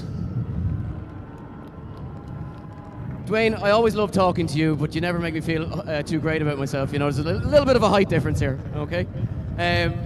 Round 1 winner, round 2 highest qualifier, and you're into the top 16. You're coming up against Darra Spencer, a man that you know very well. your heartbeat, what's it going to take for someone to take you down today? That's a hard one for me to say, but I know my work cut out for me. I had to play very, very hard today. I think that today went very, very well today, but I know as usual my work can be cut out from the top 32 on. I was lucky, well, wasn't lucky to get through the top 32 battle, but I still have my work cut out because it was tricky conditions, but I know from here on out it's not going to be easy. Second time this track has been on, the pro Irish calendar. How do you compare it to the likes of a Mondello? It seems to be tricky. There's a lot more inconsistencies in terms of the runs that we see, and a lot of mistakes kind of filtering into each battle. So will it be down to driver ability, or do you think mistakes are going to be what takes it over the line for certain people? So probably the hardest thing here I think is actually being able to see the track at times, but every driver has the same issue here. So like whenever I'm Mondello, I would always be looking ahead, whereas here I'm nearly looking down to make sure that I'm not over the white line. I'm trying to always be on line. But yes, it is a lot more technical and a trickier track. But look, everybody's going to have to adapt and overcome, and hopefully that'll work for us. Well, Dwayne, as always, best of luck. We wish you well. Guys, give it up. He's been all around the world representing this small nation and doing us proud. Give it up for the Northern Smoke Machine, Dwayne McKver. Darra, I know round one probably didn't go your way. Last year you were in a hunt for a championship, but round two you have an opportunity to take down one of your biggest rivals at top 16. You don't want to go out at top 16, but it's also the best time to take him on, because if you take him out now, he loses championship points. I know you've pushed him close in the past. How hard are you going to push it this time? Well, send it as hard as we can and try not to hit him. Try not to hit him, or try not to hit him too hard. Guys, give it up for Darra Spencer.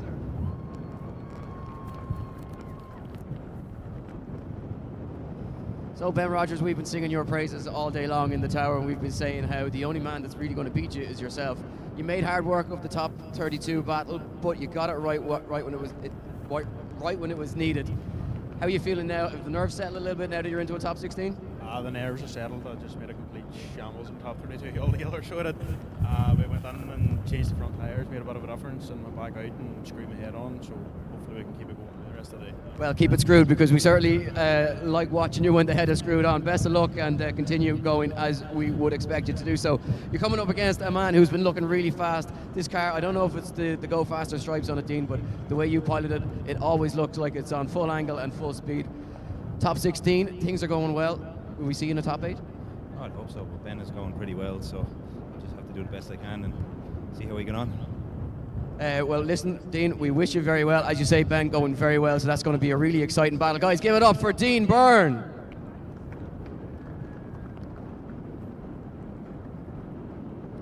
So, Jakob, we've talked about it many times. Last year, you almost did the unthinkable and did the double here on Irish soil. You've taken the Pro 2 Championship last year. You're now in your first year in Pro class. We haven't had a chance to interview you in front of an Irish crowd. You're a hell of a talent, and you look like you're well poised for another charge at a Pro Championship here in Ireland. Can you get the job done today? Hello everyone. There's loads of good drivers.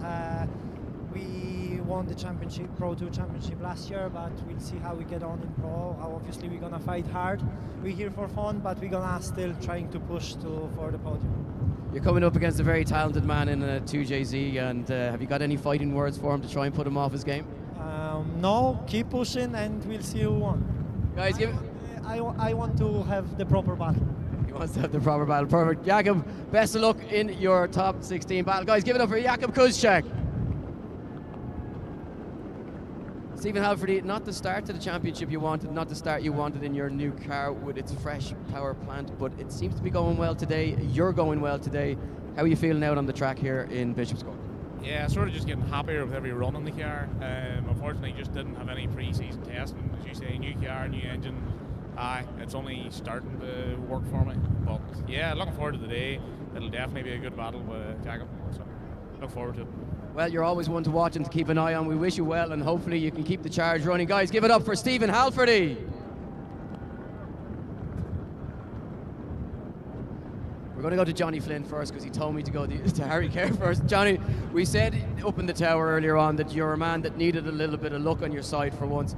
You've had that little stroke of luck, but now you've come up against probably one of the wildest men on the grid. So maybe you're thinking, oh, maybe that luck come too soon. You've got Harry Kerr. How are you feeling about the battle? Not too bad, no. We battled Harry here last year in the top 32. It was a good battle, tight battle, but last year a lot of gremlins in the car. So unfortunately Harry has an issue with the car, but he's not sure how it is. So we're just going to send it in anyways and hope for the best. Well, we all hope for the best for you as well. Guys, give it up for the Eagle, Johnny Flynn, the Falcon, Johnny Flynn. Harry Kerr, you've got Johnny Flynn, a man whose style you'll know more than well, but we know your style very well. It's always aggressive, it's always fiery. You're always willing to put the car on the line. Do you feel like you have what it takes to take the top step today? I was feeling confident, and then in the top 32 with a bit of a contact with Adam. I think Diff's probably on the way out, so we're just going to have to try to chance it and see. It's a case of see how long it lasts. Okay, well, we wish you well, and hopefully it can last long enough for you to perhaps take down Johnny Flynn. Who knows? So a man I'm very excited to talk to, a junior driver, showing what can be done, getting the podium yesterday. You've been to the pro competition today, qualified in second position, and now you're in your first ever pro top 16 parade. Jake, how are you feeling right now? Oh, I'm just living the dream at the minute. Like, never expected this to happen. Like, it's the first time we were trying this semi-slicks as well. The jump from road tire to semi-slick is incredible, but like, it's a really good jump, way more control of the car. Like, so I'm just absolutely loving it at the minute. Well, you're on a dream at the moment, a dream run. You're coming up against a guy who's making his comeback into the sport, who's also got into the top 16. We wish you well, Jake. Give it up for Jake Mlvine, everybody. So, David, it's been a long time since we've seen you on the grid. Welcome back. You've made yourself very comfortable very quickly. Brand new build, loads of work gone into this car by Darra McNamara and the team Group D. We've watched the build online. So much work gone into this car, and you've managed to get it into a top 16 first day out. You must be thrilled so far. Yeah, we're delighted. Like this, we've been out of competition the last 5 years. Judged for a while there, but like the credit to the boys in Group D, the car is awesome. It's so easy to drive. Like it goes exactly where you want it. And I think it looks awesome thanks to the boys in Vegas making us for an awesome kit. So like it's a dream weekend so far for me anyway. Like I'm delighted to be top 16. Like. Well, you're showing, even though that you're getting on in your years, that you can still mix it with the best. You're coming up against one of the youngest drivers on the grid. How are you feeling about the prospects of that in the top 16? Good now. Like we were over in the winter series in Edinburgh, and we had a few practice battles. We never actually got the battle over there, but I know Jake's a very good driver, and like watching him, he's up and coming. So look, we're going to push it as hard as we can. I know there'll be no mind games, we know nothing. He's going to be full throttle in that first corner. We're going to be full throttle. Well, we wish you both the best of luck. We look forward to watching the battle. Guys, give it up for David Garvey, please.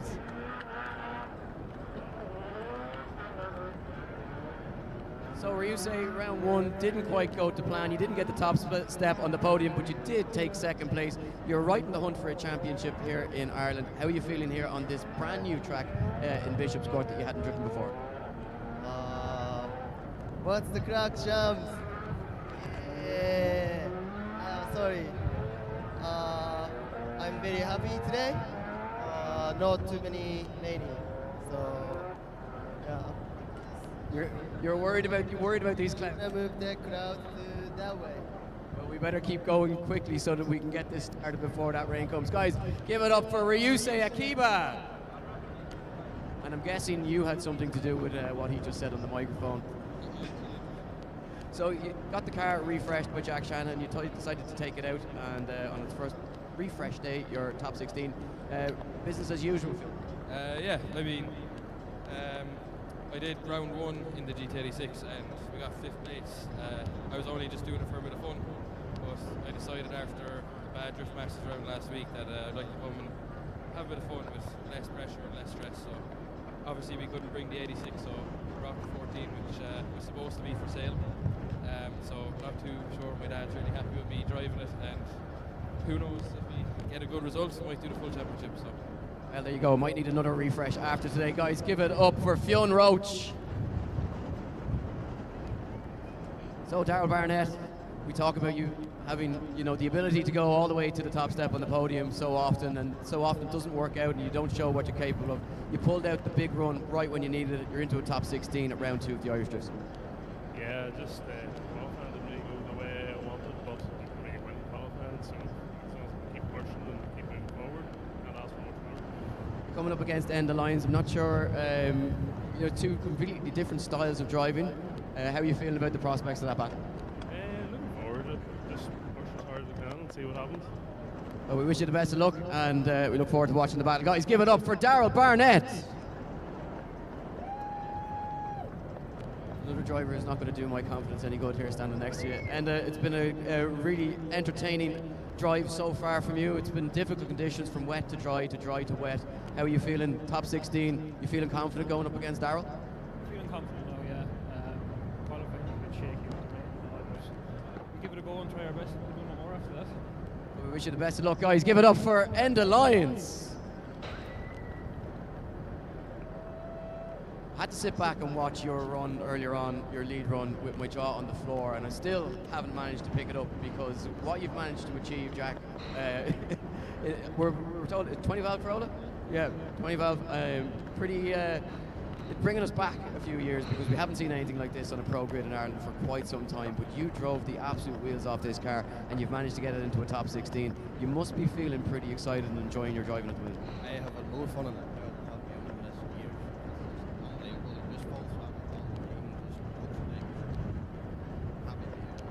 You've taken down a grey car with a 2JZ in the top 32. You've got a grey car with a 2JZ in the top 16. Gary Dunn's shaking his head. We know it's going to be entertaining. We wish you the best of luck. Guys, give it up for Jack Mowini. And last but not least, we'll keep it quick, because those clouds look very threatening, and he doesn't need any more help than Barrett car, top 16. Gary, you're starting to really show signs that you have what it takes to compete at this level. You and me know each other quite well, and we've talked about this. You're in a top 16. How are you feeling today? You've got the machinery. Can you get it done? It's going to be tricky, but we'll see how it goes. I'm not overly confident in the car. I'm a great lead lane, so we'll put on a good battle and see what we can do and try not to break the car again. It's obviously a track that you haven't driven before. Mondello was a different story. You're so familiar with it. How has the learning process been on this layout? It's taken a little bit of time to get the feel for the car, but we're slowly getting there, so hopefully we can keep going and dial it in. Well, we wish you the best of luck as the rain starts to fall, guys. We're going to get moving on. Guys, give it up for your top 16 drivers. And give it up for Gary Dunn. And we will be back to the start line in just a moment's time for your top 16. Over to you, Mike.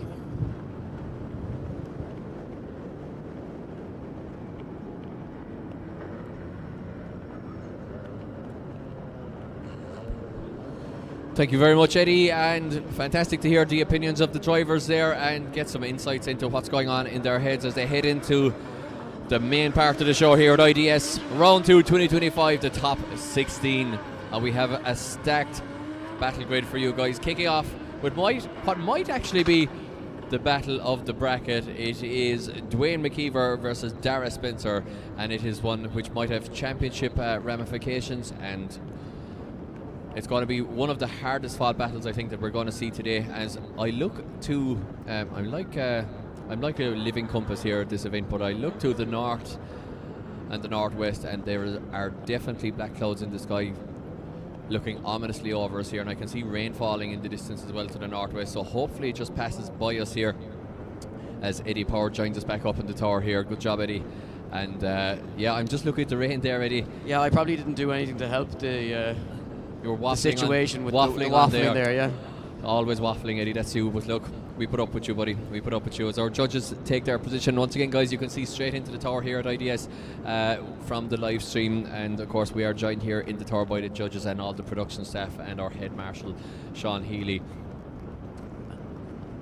And as Eddie says here, yeah, maybe I think the worst of the rain might miss us, and we hopefully might just get away with it here. But it's definitely raining very heavily. Just a couple of miles away to the north here, we can see it in the hills. But so far, so good. Missy is here, but the wind is definitely picking up. The conditions are tough, but we have tough drivers on the grid as well, Eddie. And we, I was just mentioning there before you came up. Tough stuff, Mike. Tough stuff, exactly. And I was just mentioning there as well, Eddie, before you came up, the battle between Dwayne McKver and Darra Spencer. They fought it out at round 1 as well. And you know what? It's good for Darra Spencer to get a second crack at the whip here and get some revenge on Dwayne McKver. Well, yeah, and of course that's whether or not he can get that revenge. I think, I think it's good for the championship in terms of, some of the championship hopefuls. Obviously, we've lost third place in the championship. Jack Caldwell to Fionn Roach in the top 32. Owen Magnar's gone out.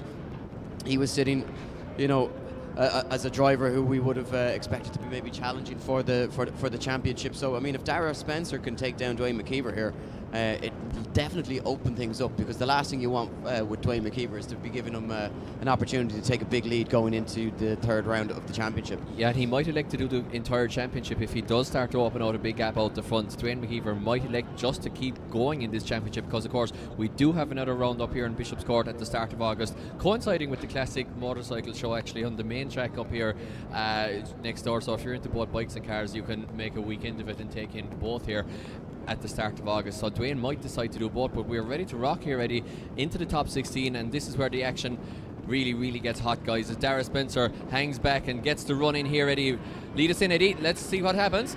Yeah, so here we go. Big fast entry from both drivers. Look at the aggression. Darra Spencer, contact. Does that knock Dwayne McKver off the track? Well, we said it was going to be explosive, and right from the off, it's fireworks here as McKver, well, he gets back in it, but he can't do anything to shake the aggression of Darra Spencer, who just wants it so bad, Mike. He's given it absolutely everything. The question is, was there sufficient contact there?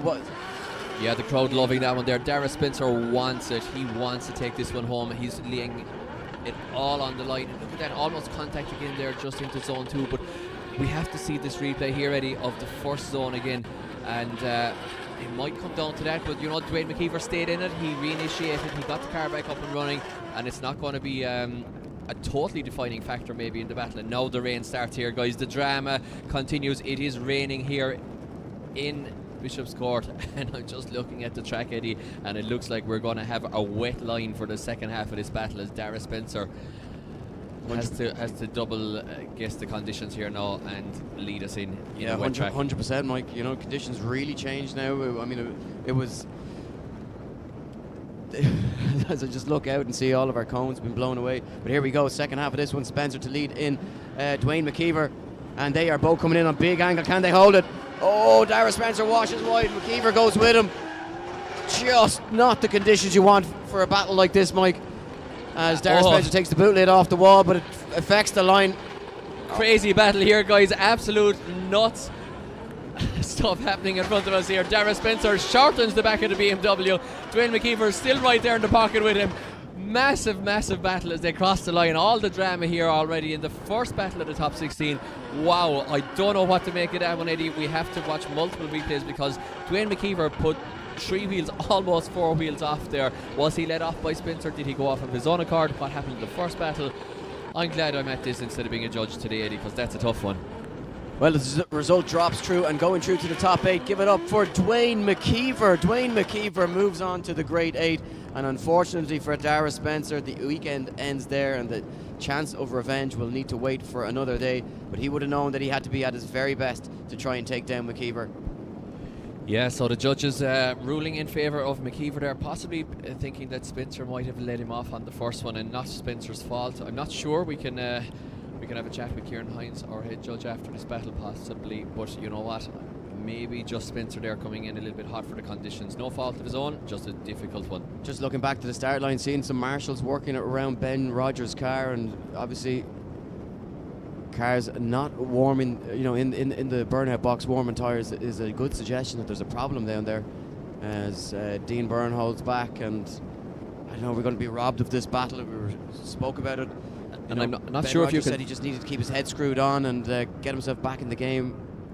Yeah, very closely matched battle, I would say, Eddie, and actually they qualified in 8th and 9th positions as well. Ben Rogers just taking the slight advantage there, and will be the lead car, but a very tight one, I would say, in reality, this one. Yeah, I'm inclined to agree with you there. You know, not too much in terms of you know, differences in ability and in level of experience. Obviously Rogers in his first year in the pro class, Dean Byrne in his second year, and both drivers who were really strong in the Pro 2 class, had very successful Pro 2 campaigns. Well, I can come in with some technical info here, Eddie, just given to me by Shaun Healy, our head marshal here. Ben Rogers' wipers are on a string. You heard that right. These cars cost anything from the lower level of the Pro 2 cars, 10 grand, to higher level of the Pro cars, 130, 40, 50 grand. Not sure where Ben Rogers' car falls in there, but his wipers are on a string. How are they operated? By his fingers? I presume it's kind of a little bit of a over and back, yeah. So that is apparently correct information. So Ben Rogers will use his wipers on a string, possibly lacking a motor there or something. It's always the last thing to think of, isn't it, the wipers in a drift car. I won't need those, but yeah, you need those. Well, it makes no sense, but here we go.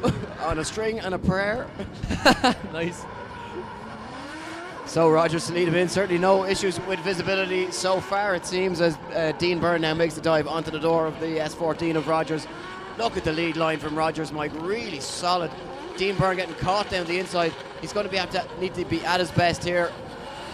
Oh, look at the precision there. Just about grazes the rear bumper of Ben Rogers as they make the transition. And to do that, Mike, without causing any unsettlement to the lead driver is absolutely such a difficult thing to try and master and to achieve. What a great line from Ben Rogers for a man who was operating his wipers manually as well, Eddie. You know, steering wheel, handbrake, gear lever, and then wipers as well. What a man. Yeah, I think he was using his left foot for the wipers. The wipers and clutch, yeah. So beautiful precision there, as you said, from Dean Byrne. Eddie, just on the transition, absolutely gauged to perfection on the transition. Took off a little bit of body work, but not enough of the contact. Drift during the course is a non-contact sport, but light contact is allowed and in many cases encouraged as well. So it's like the motorsport version of basketball. That's exactly right, Mike. It's the very same thing, but it's actually with cars. the same. Yep. Exactly the same thing. So we swapped them around and we moved them on. Sometimes I even surprise myself with the nonsense that comes out. So I remember that one time I saw Shaquille O'Neal lose his back bumper. Yeah, absolutely. And Ben Rogers now will become the chase driver. He'll be praying for a lack of standing water on the track, because if he doesn't have wipers, that's going to be a bad thing, I would say. Dean Byrne with the lights on, beautiful 180SX. It's an all Sylvia battle. Both drivers flick it left, flick it right. Look at this. And contact from Rogers. Massive contact from Rogers. Massive contact from Rogers there. Dean Byrne shuts it down. Did Rogers shove him off the track? There's a spoiler in plate on the track there. I mean, I'm not sure exactly what happened here, Eddie, but it looks like the contact there maybe just forced Dean off track. Yeah, hopefully get a look at the replay just to decide. It looked to be sizable. Multiple contacts. You can see it just starts here, wheel on wheel. Yeah, so I mean, yeah, you can see that the front wheel to front wheel contact, and Dean Byrne, from where I'm standing, looked like he did his best, Mike, to try and keep that going. But as you can see, it starts just here and then it's wheel on wheel, and then just watch that front wheel just kicks to the right, and I think that's. Yeah, I mean, but was Dean a little bit slow on entry? Well, that's the next question. That's the next question. But in terms of once the contact did happen, it looked as though Dean Byrne couldn't do anything more about it. But was he at fault? Is the second question, I suppose, on the judges' lips. It is indeed, and we do have a winner, and going through to the top 16, or to the top 8, in fact, it is Dean Byrne goes through to the Great 8. Contact deemed to be the fault of the chase car there, Ben Rogers. So Dean Byrne will face off against Dwayne McKver in the Great 8. He won't be looking forward to that one. Well, he might be looking forward to it, but he might be telling the lads to, you know what, lads, this is going to be a big ask, but we're going to give it a go anyway. But get the stuff ready to go into the van anyway, because that is what battling Dwayne McKver means pretty much at the moment. Pack your on the trailer. Exactly, but Dean Byrne, you know what? He's a good driver. He's got great style. Always flicks it in, super Japanesey style of initiation. He's going well, so let's not count him out. I think what he's got going for himself there is that his car is fast, so he shouldn't have too many issues trying to keep with Dwayne McKver. And a lot of people lose based on just trying to keep. But here we go, next battle. Jakob Kushek to take on Stephen Halvery. Jakob to lead them in. Yeah, going to be a very tight one on paper here, this one. Halverty's a little bit wide here, but he's on the right line actually. Over the corner, Kuba drops 2 wheels off track. Big deduction there for Kuba. And does he have a cone stuck behind the back bumper? He certainly does, Mike. Yeah, underneath that back wheel, but it might dislodge itself as he starts to drop more wheels. Just looking back on the entry there as well, I'm wondering, did Kuba come maybe a little bit too far over to the left-hand side and slightly impede the line of the chase driver? Halverty doing a good job to negotiate all of it. Just dips onto the inside there as he gets ready to cross the line, and just keeps it clean from Halvery. But so let's have a look here again. So Kuba puts the wheels off track. it's a little bit of a messy one for both drivers. But you know what? They're dealing with crazy conditions here, and they're not afraid of them anymore. They've driven in them. Kuba drops one wheel at least there again. They're on zone 2. Now let's watch them. Kuba just gets it pretty right there and is on the right line. Halverty goes tight, so I think it has to be slight advantage Halverty here after the wheel drops and stuff from Kuba, but definitely still not a foregone conclusion in the second half of this battle. No, certainly not, especially with the conditions the way they are. Anything can happen from here. As the sun comes out again here. Yeah, well, long way at last. Yeah, in the distance. The sun is out in the distance, and yeah, you'd have to hope, given that we're at the top 16 stage, that if it does start to dry up here now and the rain stops, that should be it. Hopefully dry until the final, and we might get out of here with a dry podium if we're lucky. So we moved along. Why does Kuba look so sinister in his picture there as well? I should have asked him in the interview. It's fantastically funny, but he definitely mints that one. I know he's a really nice guy, him really well, but he's like, I'm just going to look sinister for this one. Yeah, and you can just see how much rain's coming down on that camera there. It really is bucketing down at the minute here in Bishopscourt. We are go for the second half of this one. Halverty to lead in Kuba, and Halverty on a nice line. So steady. When we talk about his consistency, just rides the line so beautifully there. But look at the dive here from Kuba as he jumps onto the door of the E36. Yeah, Kuba wagon. knows he has to do something here, Eddie. He knows that he dropped 2 wheels on the first corner last time round, so he knows here he really has to take a risk and put it on the door of Halverty, which he manages to do. Look at this from Kuba, guys, as he pushes Halverty across the line. Yeah, really nice job from Kuba in the chase position, but you got to say, from Halverty's perspective there, I mean, it's good a lead line as you're going to hope for in those conditions, Mike, and I think he's given himself a good opportunity to get a spot in the top 8 here. Yeah, because, Kuba, just the mistakes in the first one, it was a great chase, but I'm not sure if it was enough to overturn that. We'll have to get the official line from the judges, but I do hear discussions here to our right-hand side, Eddie. It's not a cut and dried one. Yeah, not a foregone conclusion by any stretch of the imagination just yet, but as I say, judges may spot things that we won't, but there you go, winner going through to the grade 8. Give it up for Stephen Halverty. Unfortunately for Kuba, bows out at top 16. Certainly going to hurt his chances of taking home a championship in 2025, and 2 rounds that maybe not getting the results that he was hoping for. Yeah, but it is good news for Stephen Halverty, and he reignites his charge now at a 2025 championship after a slow start at round 1. Well, I gotta agree with the judges, Eddie. Really like Kuba's chase in the second one, but Halverty did put in that perfect lead, and just the mistakes from Kuba there, that will be a dent in his championship hopes. Now we move it along. Speaking of championship hopes, it's Harry Kerr versus Johnny Flynn. The higher qualifier Kerr leads us in. He has championship hopes, Eddie. He certainly does, and well justified championship hopes. Look how comfortable he looks, Mike. I mean, you can see how difficult it is out there when you see the line and the struggles that Johnny Flynn has. But Harry Kerr, well, he just makes it look like it's another day's work, but obviously a lot of experience in the wet weather, driving over in Scotland, and just such an all-round complete driver is Harry Kerr. He has it all: lead line, chase line, aggression, and showing just why he is one of the best in the country. Yeah, the Ballymoney bomber there, looking very comfortable in the wet conditions, like you said, Eddie. He's done a lot of driving over Driftland in Scotland, and it's paying dividends here because he's very comfortable in the wet conditions. Johnny Flynn not letting him get away massively there, but a couple of mistakes from Flynn. Not a terrible transition, I guess, but not really matching the angle, and then just dialing on angle. Does get a good dive on the last corner, but he's quite on the inside of the track as well. So I have to say that Harry Kerr is looking, he's looking good to take this one, because whatever he can do in the lead position, he's probably a better chase driver than a lead driver, ready to be honest. It's Harry Kerr, and he's looking good in these wet conditions. Also, watch the way Harry Kerr, not sure if he can do it in the wet, but he can do these funny transitions where he makes the car spring forward, especially between 1 and 2. So just watch his transition here. Yeah, well, he's holding back now and allowing Johnny Flynn some room to manoeuvre. As he just knows that he can just time that just so perfectly to make the dive just into this section. Flynn going a little bit wide, and he's going to leave that transition a little bit late. Harry Kerr doing well not to get caught down the inside as they switch it back now. And here comes the aggression and the big dive onto the door. And you know what, look, it's it's as good as you'd want really from Harry Kerr's point of view. Flynn not doing a whole lot wrong there in the lead position, but too little too late, and some mistakes in that chase. Meaning it looks as though, from my point of view, Harry Kerr probably going to move on. We get the confirmation from the judges. And it is Harry Kerr moving on to the grade 8. Guys, give it up for Johnny Flynn. He bows out at the top 16. Yeah, the plumber Johnny Flynn taking early bath. Wow. Yeah. So Harry Kerr, the belly money bomber, moving on to the grade 8, where he will face off against his good friend Stephen Halverty. That's going to be a good one. Can't wait for that one. All the JZs. As we move it along to the right hand side of the bracket, Eddie, we're getting it through it really quickly now.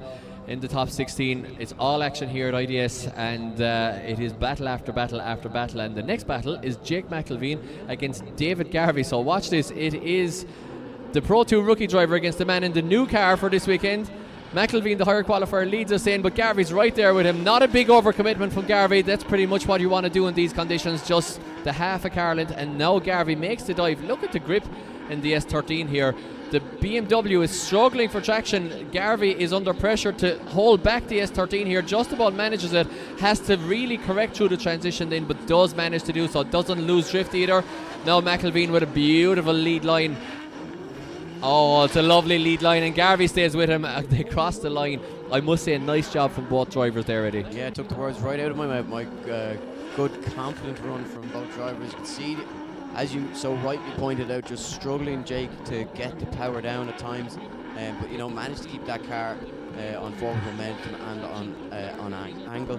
And in terms of, you know, from Garvey's perspective, you know, he managed to keep that car in forward motion as well. Very difficult to chase a car bogging down in front of you with wet conditions, and for a guy returning to action, you know, looks like he has just no signs of cobwebs whatsoever from having a break from competitive drifting. Yeah, it can take a while to get back into the sport. We saw many pro drivers leave the sport, come back and never get competitive again, so well done to Garvey.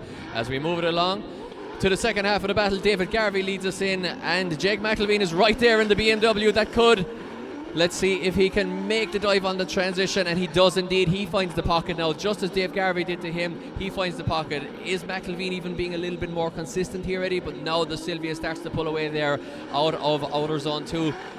Mlvine has to find a bit of proximity here. Garvey could have been a little bit out wider, but not too bad from either driver. Oh, this is going to be a tight one, Eddie. Lovely transition from both as they cross the line. Yeah, Mike, you know, it is going to be tight because, you know, you said Mlvine doing a better job in the chase position to keep that momentum going, but he was being given a faster line to chase from Garvey, who was able to just get the power down. Garvey, up until this point, doing a really nice job, comes away from that zone nice and early, and this is kind of where it starts to fall away, just not fully getting into outer zone 3, and then backs away from outer zone 4, misses it completely, and Mlvine then gets on the door. So guys, let's hear it there in the crowd. Who thinks that David Garvey should go through that one? Couple of people. And who thinks that Jake Mlvine should progress? The Jake Mlvine fan club are out in force here. David Garvey, of course, down in Kilkenny there, a long way from home here, and maybe not doesn't have the home support here, but let's see. Oh, and Jake Mlvine goes through to the grade 8, takes out David Garvey. Very close battle there. But overall, maybe we called it ourselves, Eddie, as well. Maybe just a tiny bit more consistent in the chase position there. And lead for lead, I think they were very evenly matched. But Mlvine just maybe with a little bit less corrections in the chase. And that probably was the part that nabbed it for him. So we move it along, Eddie. It is a big one in terms of the championship. Well, it certainly is, because Ryus Akiba is sitting in second position. Dwayne McKever's already in the top 8. Here we go. Fionn Roach on the job of chase driver, and he's having the time of his life back behind the wheel of his S14, the car that was supposed to be for sale. As he said, his father probably not going to be too happy if he starts bashing it up. But look at this, so much aggression in the chase position as Ryus dabs that foot brake just to try and settle the car before the transition. But look at the aggression here from Fionn Roach. As he said, a bad weekend at Drift Masters. Came here for a little bit of fun. He's certainly having fun out there now, Mike. Yeah, really liking it. I'm watching multiple live streams back here and replays. This one now, you know. Okay, Fionn there could have been a little bit wider in the first zone and is a bit shallow on the dive there in the FR Services S14. Akiba there looking pretty good in the lead position, I have to say. Fionn does start to find proximity here just at the last part, makes a really good dive. But he was quite shallow there around zone 3 and kind of cut the track in order to keep the proximity, and I have to say, you know. Yeah, Ryus shallow at times as well, so certainly, yeah, look, definitely you'd be hoping for a tidier affair here to try and settle this one, or some major mistakes. But yeah, let's hope for the tidier affair as Fionn Roach leads them in. Can he feel that outer zone in and out of it? Again, just not wide enough through outer zone 1. Can he correct that as they come into outer zone 2? Yeah, much better this time around as Ryus just moves into formation there, tucks down the inside, needs to move back here just to avoid getting caught down the inside, and does so well for lunging forward now. Needs to find some aggression through the latter stage. Better job at the final zone for Fionn Roach, but Ryus right there on the door as they cross the line. Yeah, really liking that from Ryus there as well. Just actually exceeded the angle of the lead car there on the way in. A bit of a waver there, not sure was there tiny contact. And Ryus just keeping that kind of consistent proximity throughout the course of his chase there. Nice lead run here, to be honest, from Fionn. But I think overall, you know, he did lose Ryus there, but Ryus was actually quite away from clip 3 there. So it's going to be a tight one here as both drivers get out of the cars here, guys. Let's hear a round of applause for Ryus Akiba, guys, all the way over from Japan. Shaking hands here with the one and only Fionn Roach, our Drift Masters driver, representing Ireland and Mallow. And Ryus Akiba progresses, guys, to the Great 8, knocking out the Drift Masters driver. Of course, Ryus, a Drift Masters driver himself last year under the Drift Games banner, but Ryus Akiba progresses to the Great 8, keeping his championship hopes very much alive. And will we see Dwayne McKver Ryus Akiba final? Well, you know what? He has to get through Jake McElveen first. Dwayne McKver has to get through Dean Byrne. Neither of those are going to be easy battles. Let's see what happens.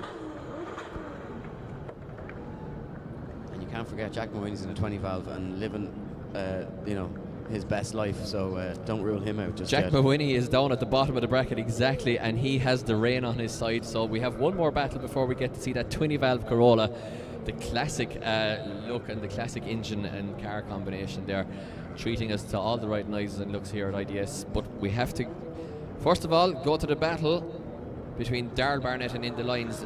A lot of experience on track here at this stage. Enda Lyons is in the game a while himself now, came up from the Pro 2 series, got his pro license, looks very comfortable in the pro class. Daryl Barnett, I've battled this fella myself a good few times, very consistent driver, and definitely a man with a lot of experience up here in Bishopscourt as Enda Lyons leads us in. Okay, so Enda Lyons flicks into Sylvia. It is BMW versus Nissan, the classic battle here. Daryl Barnett looking for the door now of the S13 180SX, and maybe not quite matching the angle here so far of Enda Lyons, using that slightly shallower angle in order to maintain proximity. Enda's on a really nice outside line now. Now Daryl Barnett has to really find the door here. He doesn't quite get the proximity. He's not far away, but you know what? He didn't seem quite to have the pace there ready of the 180SX, so I think it's not going to be an advantage to the chase car certainly in this one, because he didn't quite match the angle there either. If you watch the replay, he didn't quite match the angle and hadn't that outside line, so I think maybe in the lines here from the lead position might actually have opened up a slight maybe 6-4 advantage. I'm not sure he was expecting Enda Lyons to be as good. I mean, just watching that back, that was a near perfect line from Enda the whole way around the circuit, fills all the zones, very fluid, very consistent, predictable throughout the whole run. And I think Daryl Barnett has his work cut out for him here. Yeah. But he produced it when it matters in the top 32. Can he do the same here and find that really strong lead line and hope for a mistake from Enda Lyons in the chase position? Well, here we go. Wipers on. The rain has stopped. Big angle from Daryl Barnett, but he's completely missed outer zone 1, Mike. And that's not going to be, I don't think he's going to recover from that, Barn. A huge mistake here. Yeah, definitely. Enda there on the inside of the track now. Enda's in trouble here, guys, as well. He's on the inside of the track. There's absolutely no grip on that part of the track, as we know as well, so he kind of got stuck in the mud there, couldn't get the 180SX up and going, but now he looks for the door. Enda's on the quite inside line here. Oh, I don't know, guys. Enda Lyons, they're not the greatest chase in the world, but was he put off by that initiation, Ed? Yeah, I just think the bigger mistakes are on the side of Daryl Barnett there. I think if you look at Enda Lyons' lead line, so so near to perfection, essentially, considering the conditions. And yeah, just his chase, it's not perfect, but will those mistakes in the chase position, outweigh what happened in his lead battle? But like, Daryl's just not perfect. He's missed the final zone, he's missed the first zone. So I think from where I'm standing, then the Lions should be, or could well be moving on to a spot in the top 8. Yeah, guys, and if you are at home enjoying the live stream, be sure to hit like, follow, of course, and share it out there if you are enjoying this Sunday entertainment here on YouTube. And we have confirmation that In the Lions goes through to the Great 8. In the Lions will be delighted with this, goes through to the Great 8. Just a little bit more consistent, I think, overall, over the course of those 2 runs. Daryl Barnett bowing out in the top 16, and that means that we have one more battle in order to finish off a very quick top 16. Yeah, absolutely, Mike. We've really kind of been motoring through it, and it just goes to show the standard of driving, because it's been, you'd expect spins and crashes with this weather, but we go to the start line where it's Jack Mulwiney in that borrowed 20-valve Corolla to take on Gary Dunn in the 2JZ powered Toyota Altezza. And it's all Toyota here, but neither one of those two having that original engine, although both were close, because of course the Corolla came with a 16-valve 4AGE, and the IS 300, an American Altezza, I believe, came with a 2JZ GE non-turbo, but very much a turbo 2J under the bonnet, and a little bit more horsepower with the 20-valve Corolla as opposed to the 16-valve. So interesting engine and chassis combo here, but look at this from the Corolla in the hands of Jack Mulwiney. You could see the Corolla there was just able to put down the power a little bit better around the first corner. The lighter car definitely with an advantage in these conditions. Oh, Gary Dunn is just caught on that inside line a little bit now, Eddie, as well. Oh, almost takes the back bumper off the pristine Corolla there. Oh, Gary Dunn is in big trouble here. He's gone to the inside of the track and puts wheels off, Eddie. Yeah, big mistakes there from Gary Dunn, and unfortunately the bad weather coming at the wrong moment for him, because in dry conditions, you say, he would have had a huge advantage, but with the wet conditions, it's all in favour of Jack Mulwiney at the moment, and he's just showing how capable a young driver that he is. And it was going so well for Gary up until this point. He just bogs down a little bit, and then he gets caught on the inside, as you so rightly said, Mike. No grip in there, too much angle there as he throws it back. I did say he's just struggling to get used to that car and the setup, not a chassis that he's familiar with driving in a horse-powered car. Never easy, to be honest, Ed. No, never easy. And Gary Dunn, a fantastic man in the scene, a cornerstone of Irish drifting at this stage, and very involved in the building of cars and things as well. But I think this one not over yet, Mike. Not we still over have yet, the second exactly. half of it to go. Gary to lead them in this time round. Can he find something special? Can he pull a gap? And will there be maybe mistakes in the chase position from Jack Mulwiney? Much more confident looking now from Gary Dunn. It's drying up here as well, Ed. There's a dry line appearing here across the track, so it's not going to go in favour of the Corolla. Less angle once again from Mulwiney here. He knows what he has to do in order to drive this car. Is it going to be enough in the eyes of the judges?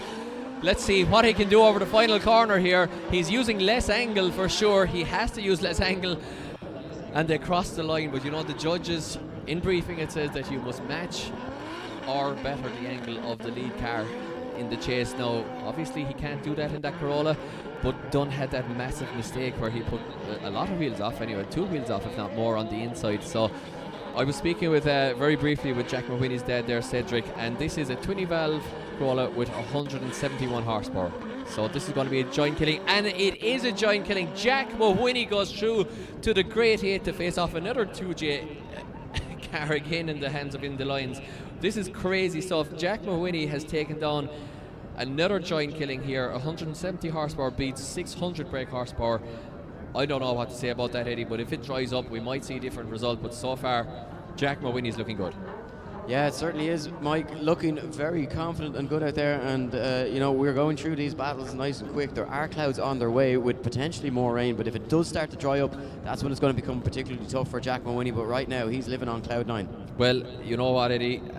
He's going to be doing a rain dance. He's going to be praying to all the gods for rain here, because if it keeps raining, who's going to stop him in this Corolla? It's absolutely crazy. So now I see the comments as well there, people loving that from Jack Mulwiney. But we have to go back to the start, Eddie. We're in to the Great 8. Yeah, certainly are into the Great 8, and Dwayne McKver to take on Dean Byrne. So the only grey 2J car left on the grid belongs to Dwayne McKver. And Jack Mlvine has been taken down grade 2 JZ Power cars. Grade 2 J car, yeah. So could he see he has been taking Dwayne down McKver grade in the final and beat him in a 20 valve crawler? He has been taking down grade 2 JZ cars. That is absolutely correct, Eddie. That's very niche, but you are correct. The only problem is that he's not battling any more grade 2 J powered cars. A red one next. Yeah, so that's not going to help. No, he might get confused. He might struggle against the colour red. He might struggle against the colour red, exactly. The grey ones aren't so menacing. But look, we'll have to see. Are we going to see Dwayne McKver, Jack Mlvine final? Who knows? We'll have to see a Dwayne McKver, Dean Byrne battle. Grade 8 first. So here we go, McKver to lead in Byrne. We spoke about Byrne having the pace to keep with McKver. He's got the angle to keep with him at the moment as well, and now he's got the aggression to keep with McKver as he throws it onto the door. McKever's S15. Oh, just has to back out of it there. I heard groans from the judges. It was looking so good there for Byrne, but he just backed out of it. Too much proximity and afraid to make contact there. So big mistake from Byrne. It does leave him in a bad position now. He does make the dive, but he's all over the place there already. He does get the proximity, but it's not the right way of doing it. He cut the track a lot. He certainly did, and you know what? Dwayne McKver has been around a long time, Mike, and he has some tricks up his sleeve, and you know what? He knows how to lure people into a false sense of security. And a little bit too much aggression there for Dean Byrne. If he just stayed in it and maybe just steered to the right a tiny bit and dialed on a bit of angle, I think he could have stayed in that one possibly and put Dwayne McKver under real pressure here. But as it stands, I think it's a big, not a huge advantage to McKver because it was a good chase to that point, but a good advantage to McKver. Yeah, the problem is you've given an advantage to McKver, and it's not often that advantages to McKver are overturned the other way around. But here we go, Dean Byrne to lead in McKver. You can just see the difference. Holds off with the aggression. Wow. Look at the transition. Unbelievable. Right down the inside onto the door, but then allows that space just to be, or that gap to be opened up a little bit before making the charge once more. As Dean Byrne slows up and McKver lunges forward. McKver makes the big transition onto the rear quarter of the 180SX at Dean Byrne, and across the line they go, Mike. Not a perfect battle, but certainly moments of brilliance from both drivers. Yeah, well, that's why McKver is multiple champion. That's why he is one of the top Drift Masters drivers. Didn't have great luck at round 1 there in Spain. Unfortunately, his RB skipped the timing and engine expiration followed, but he'll be back soon, and he's showing us exactly why he is so good there.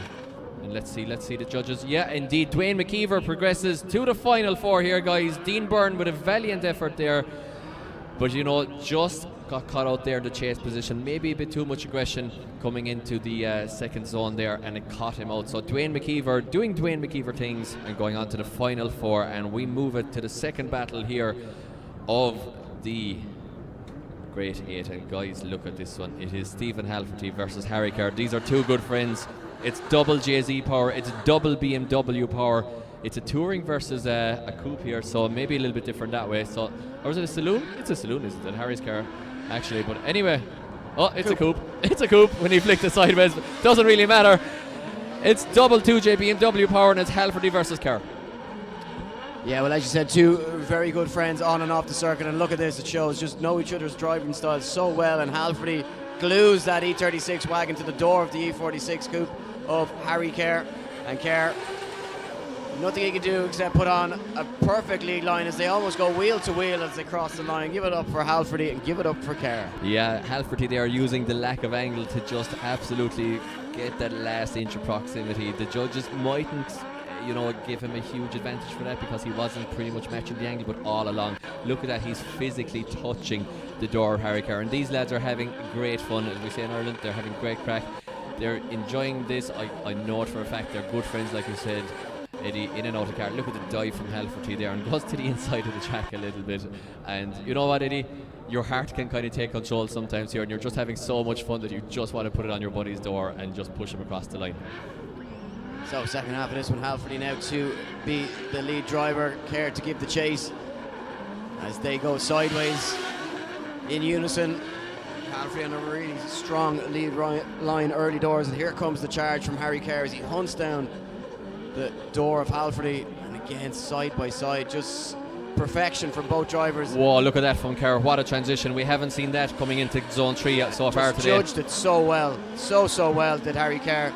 as Halvery taps the window and says, "Oh, what a run, Eddie! What a run, guys! Yeah, incredible. I mean, look, if that was a final, you wouldn't be disappointed. Absolutely and not. It's a shame to have to lose one of these two guys because both guys really seem to have it dialed and driving really well. But is it going to be Halvery? Is it going to be Harry Kerr?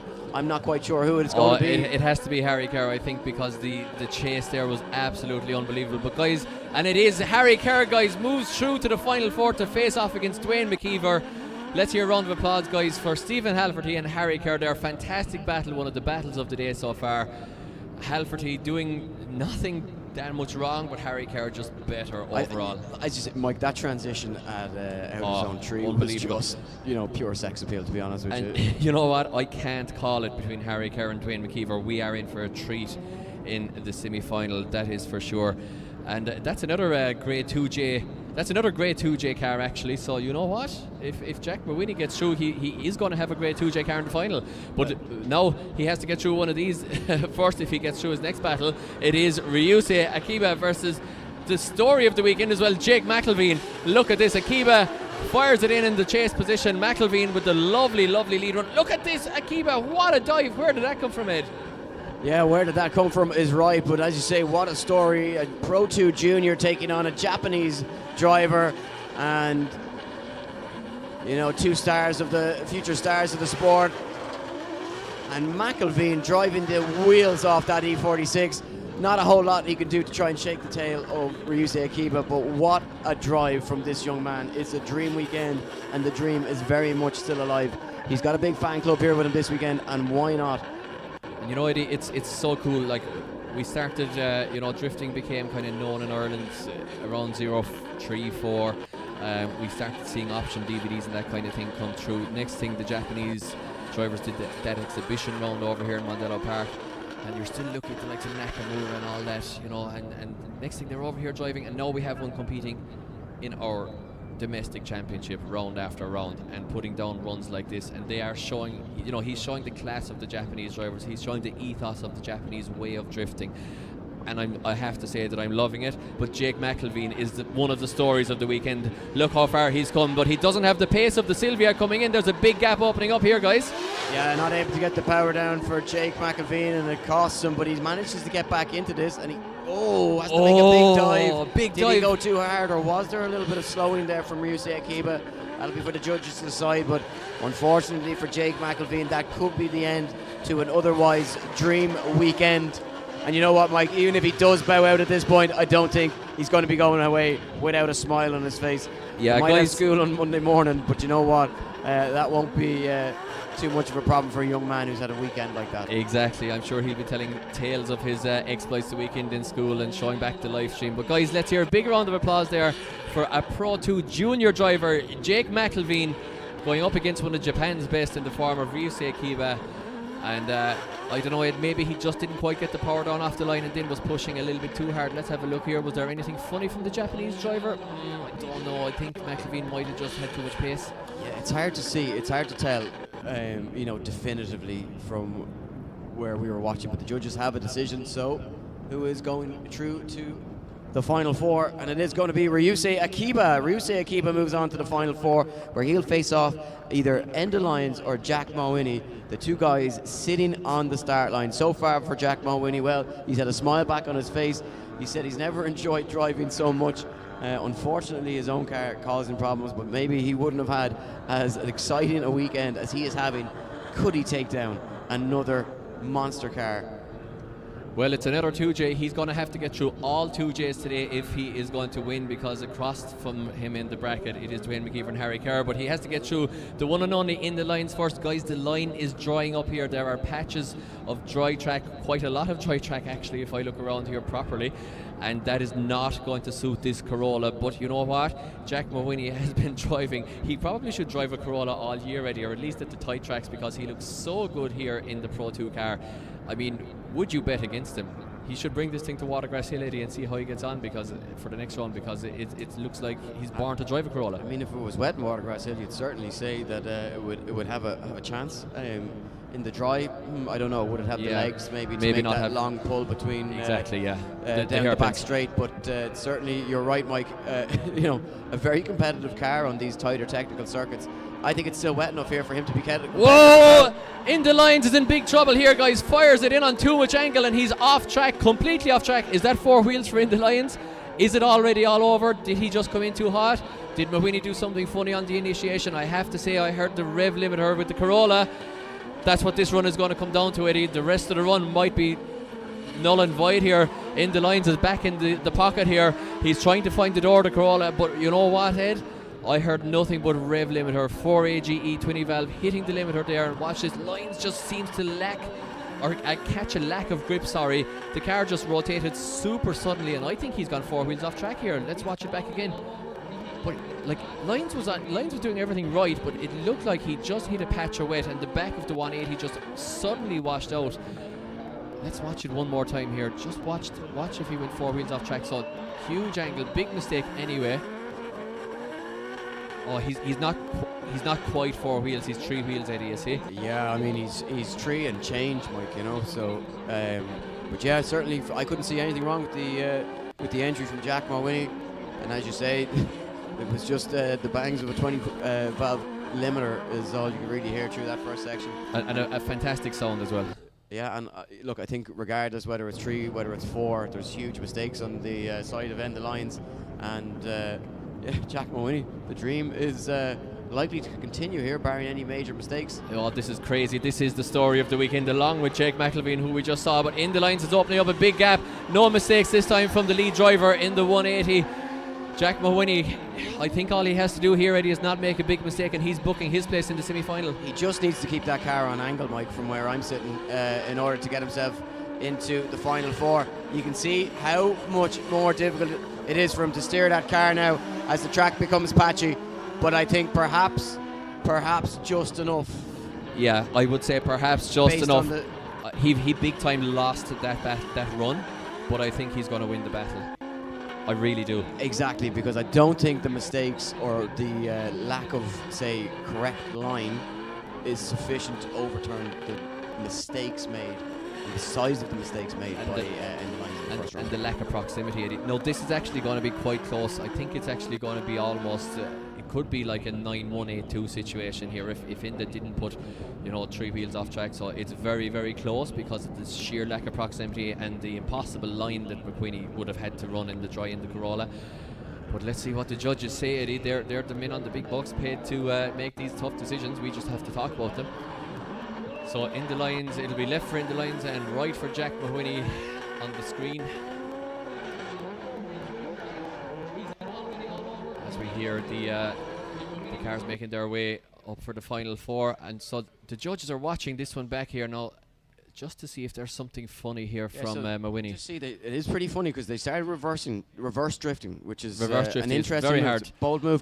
That's 4 wheels, Eddie. Well, it's 3, and the last wheel is on the line. It's goal line technology coming in here. Like it's a tough well, there one. you have it. Jack Mlvine moves on to the final 4, and what he would give for a drop of rain. And look at the clouds that are on their way. Well, we talk about timing, Mike. Timing is everything. I'm going to call it now. If Jack Mlvine is in the dry against Ryus Akiba, that's over already. It is over, bar a massive upset. That Sylvia is so fast. The Japanese driver is so consistent. He just does not have the car to put it up to Ryus Akiba. However, there are clouds in the distance. I'm genuinely excited here. I genuinely have goosebumps for this because there are clouds coming in from the northwest. The wind is blowing southeast, blowing those big black clouds right over the track.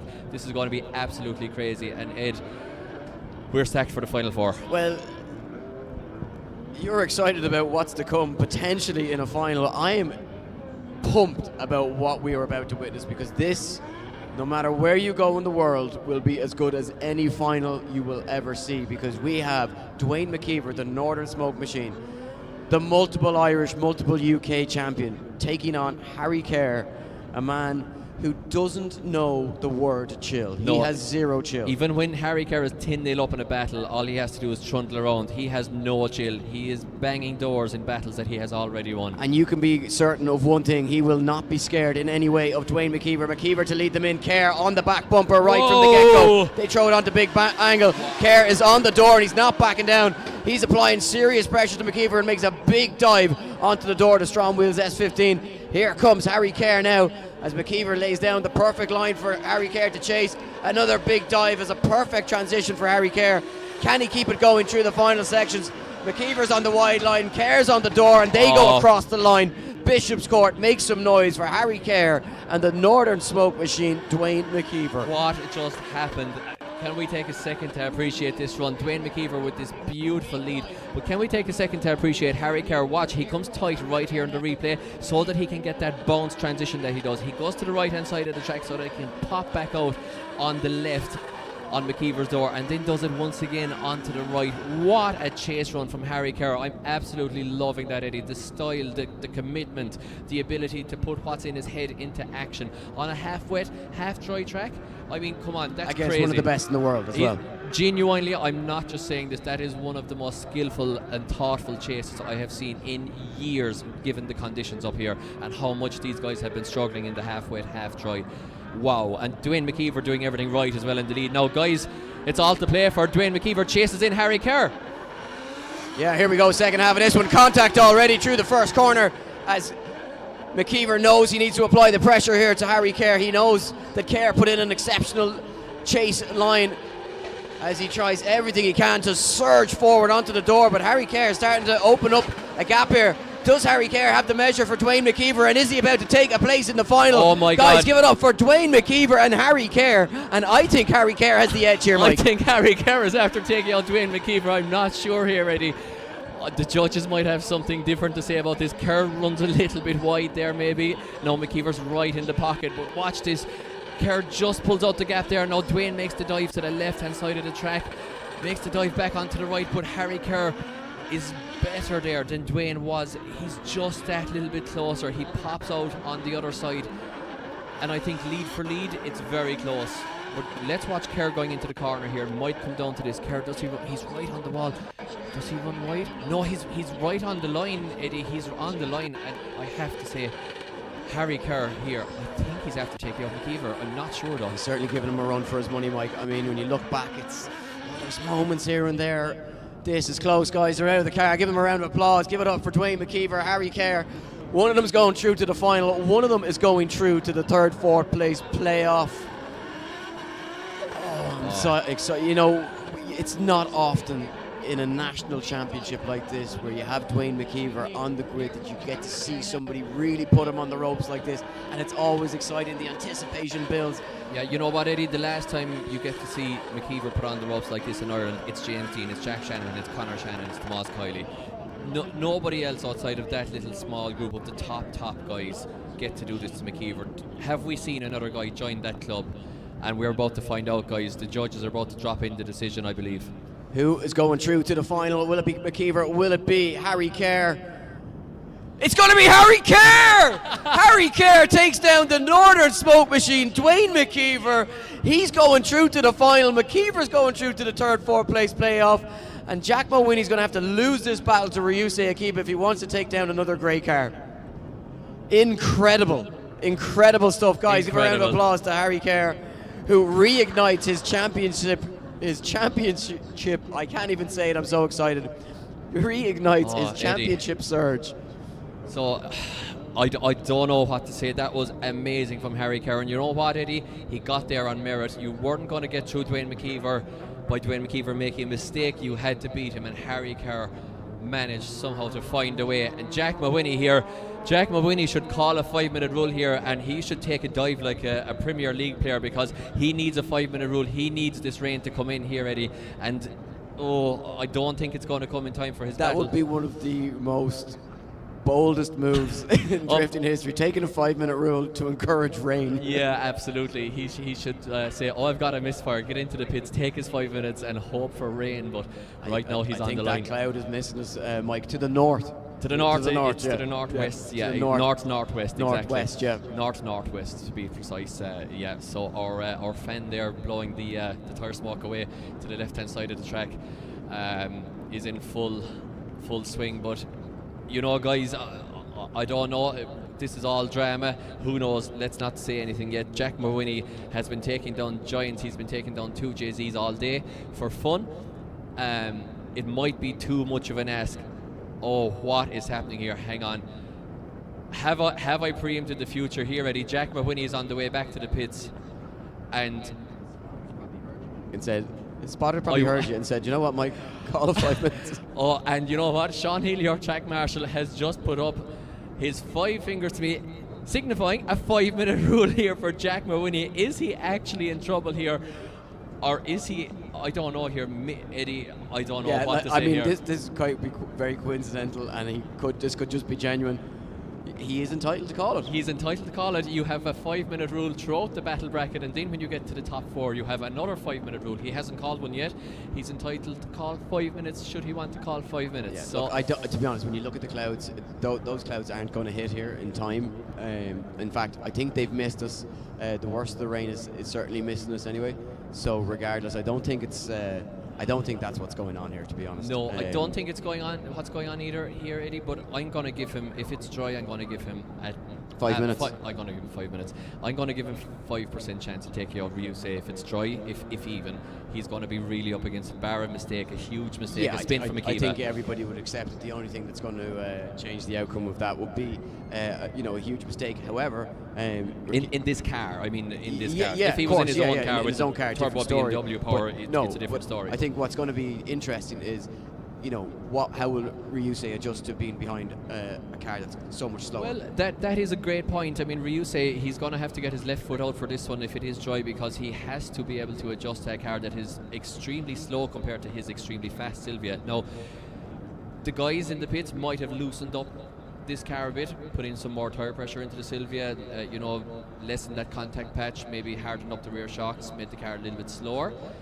Risky move though if it rains, because you might slow down the Silvia to the point that it's the same speed as the Corolla and making it very much 50-50. So the tactics are coming into this here. Jack Mrwini, we haven't heard exactly why he's called a 5-minute rule yet, but I'm not sure. Hopefully the Corolla's okay, but Eddie, we're not huge fans of 5-minute rules, to be fair, because they delay the show, but I have to laugh at this one. I mean, what if the spotters were listening to us in the pits, and what if they got on the radio and said to him, call a 5-minute rule, it's our only hope? I mean, it's worth a punt, isn't it? Isn't it? You got to say it. It's worth a shot. I mean, you can do it. There's nothing to say that you can't do it. Is it unsportsmanly? Well, I think you got to. You got to play. You got to play what the cards you have. Exactly. You can play the hand that you're dealt, and at the moment, you'd say, well, he's at a disadvantage because he's not in his own car, and if you can get some sort of an advantage back, it's all timing, Yeah, absolutely. And there is a black cloud here, really close over us. I don't think it's going to be here in time. I hear turbo engines in the freestyle area here at Bishopscourt, Diff and Drift in the distance. They're having fun over there, but I don't hear a 20-valve Corolla making its way back out. So guys, once again, just while we have a few seconds here, just a word from our sponsors. It is brought to you today by Red Bull Lucky Day Competitions, and just a quick one on that. Red Bull are hosting an amazing drift event with the Drift Pursuit event down in County Cork, as Eddie makes funny faces here at me, down in County Cork on Spike Island, which is a disused prison island just in Cork Harbour down near Cove there, and it will be, you have to get to the event by boat, and it's going to be an absolutely nuts event. That's at the start of July, so be sure to get onto the Red Bull social medias, get your tickets for that one. I think tickets are limited to 1,500, so that's going to sell out really quickly. Of course, Lucky Day Competitions as well. Super company giving away absolutely crazy stuff, from small prizes to absolutely huge prizes like villas in Spain. And we are, of course, as Eddie brings in some pizzas here. Look at this. Now, this is how we want to be treated. This is big shout out to Need Pizza. Yes. Come on over here. For bringing out pizzas. There we go. Need Pizza. That is quality. That is how you look after your commentators, and we are delighted. Well, we might be too busy eating now to commentate. We might have to call a 5-minute rule of our own. We might have to call a 5-minute rule of our own. Pizza. You're down in the car park. That's where we are. Come get us, guys. We got fresh, hot pizzas ready for you. All fresh stuff as well. Perfect. There you go. We might have a new commentator here, Eddie. Exactly. Yeah, you can have your job. Yeah, definitely. Yeah. So perfect way to warm yourselves up after all the drift action today. And sponsors or anybody out in the car park, if you want to get a shout out, that's the best way to do it. But we need to be fed. Thank you very much. Thank you. So thank you very much for that once again, guys. Fantastic to get pizza. Review this. Look at this live and see. We might do a mukbang. Yeah. So, yeah. Come with us, guys, while we eat pizza. Come with me while I eat pizza. Yeah, both. We can be TikTokers, Ed. This is nice. I shall refrain a minute because we have to talk. We have to finish talking about the sponsors, Eddie. Lucky Day competitions giving away fantastic prizes up to the likes of a villa in Spain at the moment, which is absolutely crazy. But you can get yourself some really cool cars, really cool agricultural stuff there as well. Lots of agri prizes. So some fantastic prizes there. And of course we have also joining us at IDS 2025 we have ECU Master, fantastic ECUs there for competition and road cars. GMD Tyre and Service Centre, Eugen Factory with great bodywork there for drift cars and road cars like TS Drift Days, Tommy Smith and the guys there who you can take your own car down to in Watergrass Hill, County Cork and get some practice time in there. Driftmagazine.eu, self-explanatory. Strom wheels, which a lot of the competitors have to grid are using them at this stage. Really good wheel and very cost-effective option as well, and they look great. Turn distribution, Nisuba doing performance parts as well. Group D, where you have to talk to me if you call us. Do we do everything, to be honest? Too much sometimes. CDM Sport, also in the parts business, offering quality parts, and Shift AM, the media partner for IDS this season. And of course you can check out those behind the scenes episodes which are being filmed here as we speak, and see some behind the scenes action from the Irish Drift Irish Drift Series. In fact, Eddie, I did it. I avoided it all weekend. I finally did it. Called it Irish Drift Championship, but it is this year the Irish Drift Series. So be sure to have a look at that one. About half an hour long episodes, and they go well behind the scenes if you're interested to see what actually goes on. So I still have to keep talking because Eddie Power is eating pizza, stuffing his face. I'll take a moment, Mike, while you have a slice. I'm going to have a slice. It's only fair. You've done a stand-up job, so you deserve it. It's good, isn't it? It is good pizza. It's very clever as well now, right? It's KNEAD, so need. Need for speed. Need for speed. Need for pizza. Need for Speed would be a great name for like a pizza restaurant. Need the dough. Yeah, you need. I got it. I got it, Eddie. You understood that? You need the dough. You didn't give me any indication that you got it. So. I need dough because I need to buy another drift car and get back driving. I need dough. Any. So we are hearing word that Jack Mawini is on his way back. He beat the clock by 20 seconds, and it hasn't started raining. So what he needs now is for Ryus.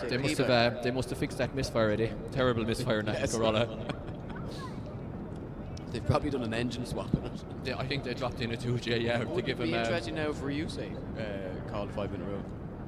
In the interest of sportsmanship.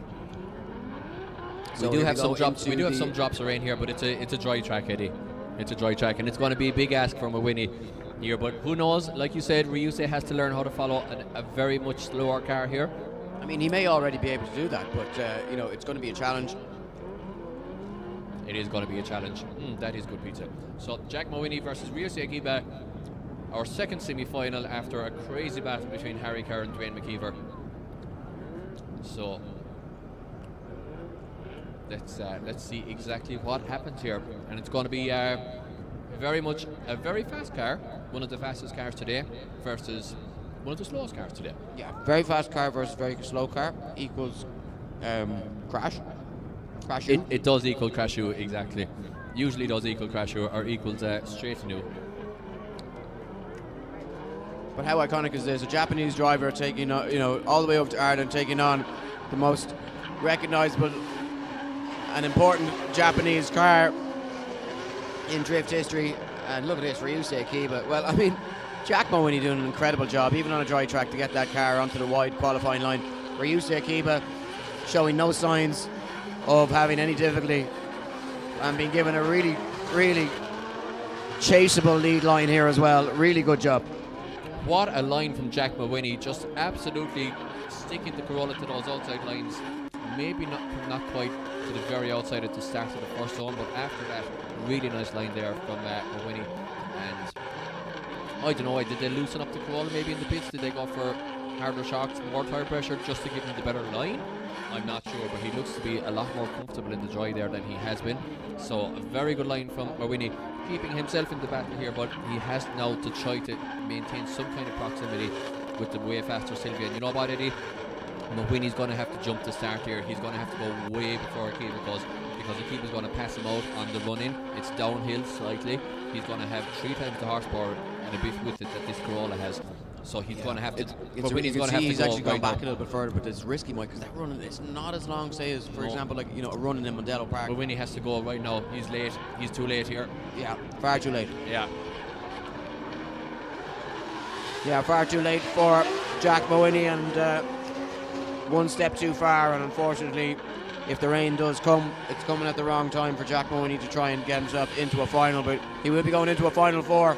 And perhaps that rain will arrive just in time for his battle with Dwayne McKver. But guys, Ryus Akiba, well, he's going to be an honorary Irishman at this stage, because he's going into back-to-back finals here at the Irish Drift Series in 2025. And what a feat that is for an international driver. Incredible stuff.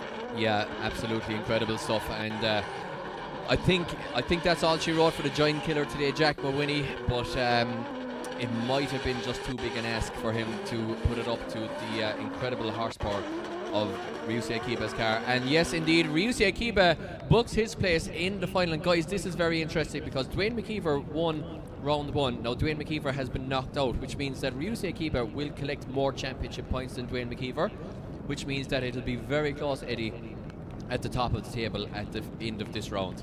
Very close. And in fact, if Akiba wins, it might actually mean that the Japanese driver is leading this championship. Yeah, it'll come down to any points gained in qualifying might be the difference. But certainly where McKver comes, does he come 3rd, does he come 4th? Where does Ryus come? Does he come 1st, does he come 2nd? If it was 1st versus 4th, that would be quite a sizable jump. Eddie, the rain is arriving, I can tell you that for sure, so maybe Jack Mlvine might get his rain in time for the 3rd, 4th place playoff against Dwayne McKver. And what a story that would be. So let's not say anything yet here, guys, because the rain is coming down again. It might be the leveler we need for the Corolla to put up a fight against the mighty Dwayne McKver. So there you have it, guys, on screen. The 3rd, 4th place playoff is Dwayne McKver and Jack Mlvine. And the final will, of course, be contested between, confusingly there, Harry Kerr and Ryus Akiba. So it is going to be an absolutely crazy one. We're going to get some tyres and possibly some fuel into Mlvine's car, although he should be pretty good to go, because those Corollas don't go through a lot of tyre compared to the Sylvias and stuff, so should be pretty good to go. And it will be an interesting one, guys, because the rain is falling here once again in Bishopscourt here at IDS round 2, so Jack Mlvine will not be at such a disadvantage this time against McKver as he was against Ryus. You can see the umbrellas there popping up around the track, and the crowd there, yeah, just out in the open there, bearing the conditions.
So, ladies and gentlemen, welcome back to round 2 of the Lucky Day Competition's Irish Drift Championship. We are down to our final 4 drivers. Correction, Irish Drift Series. You did it once, I did it once. Yeah. I think that's twice for me. But anyway, we'll move it on. Gloss over it like it didn't happen, Exactly, Mike. Really just- smooth. just So, drive on. yeah, round 2 of the Irish Drift Series brought to you by Lucky Day Competitions.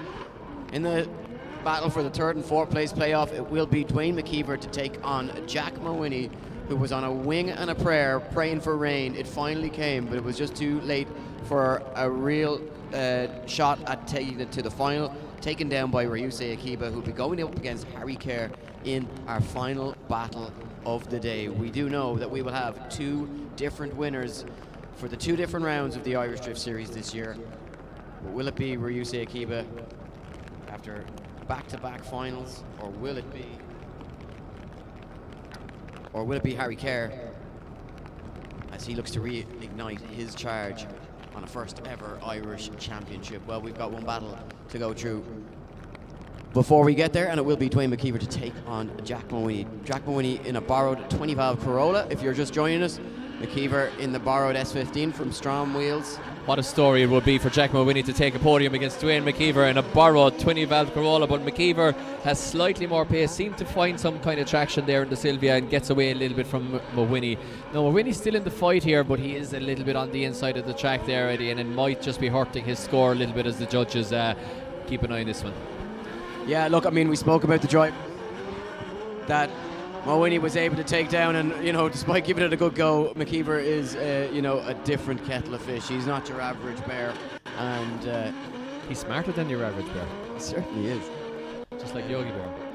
Just like Yogi Bear, with less picnic baskets. Yeah, less picnic baskets, but more horsepower definitely, and finding a way to get that horsepower to the ground there on the way in the Corolla, the little Corolla that could just not enough power. And fair play, Jack Mlvine probably came out and said, I'll give it a go anyway in the Corolla. In his wildest dreams, I don't think that he ever thought he was going to get this far. Yeah, I think if you'd said to him, at 12 o'clock this morning that come 5 or 6 o'clock this afternoon, you'd be putting it on the door of Dwayne McKver in the final at round 2, I'm not sure he would have believed you. I think he would have bitten the arm off you. Here we go, in the lead position.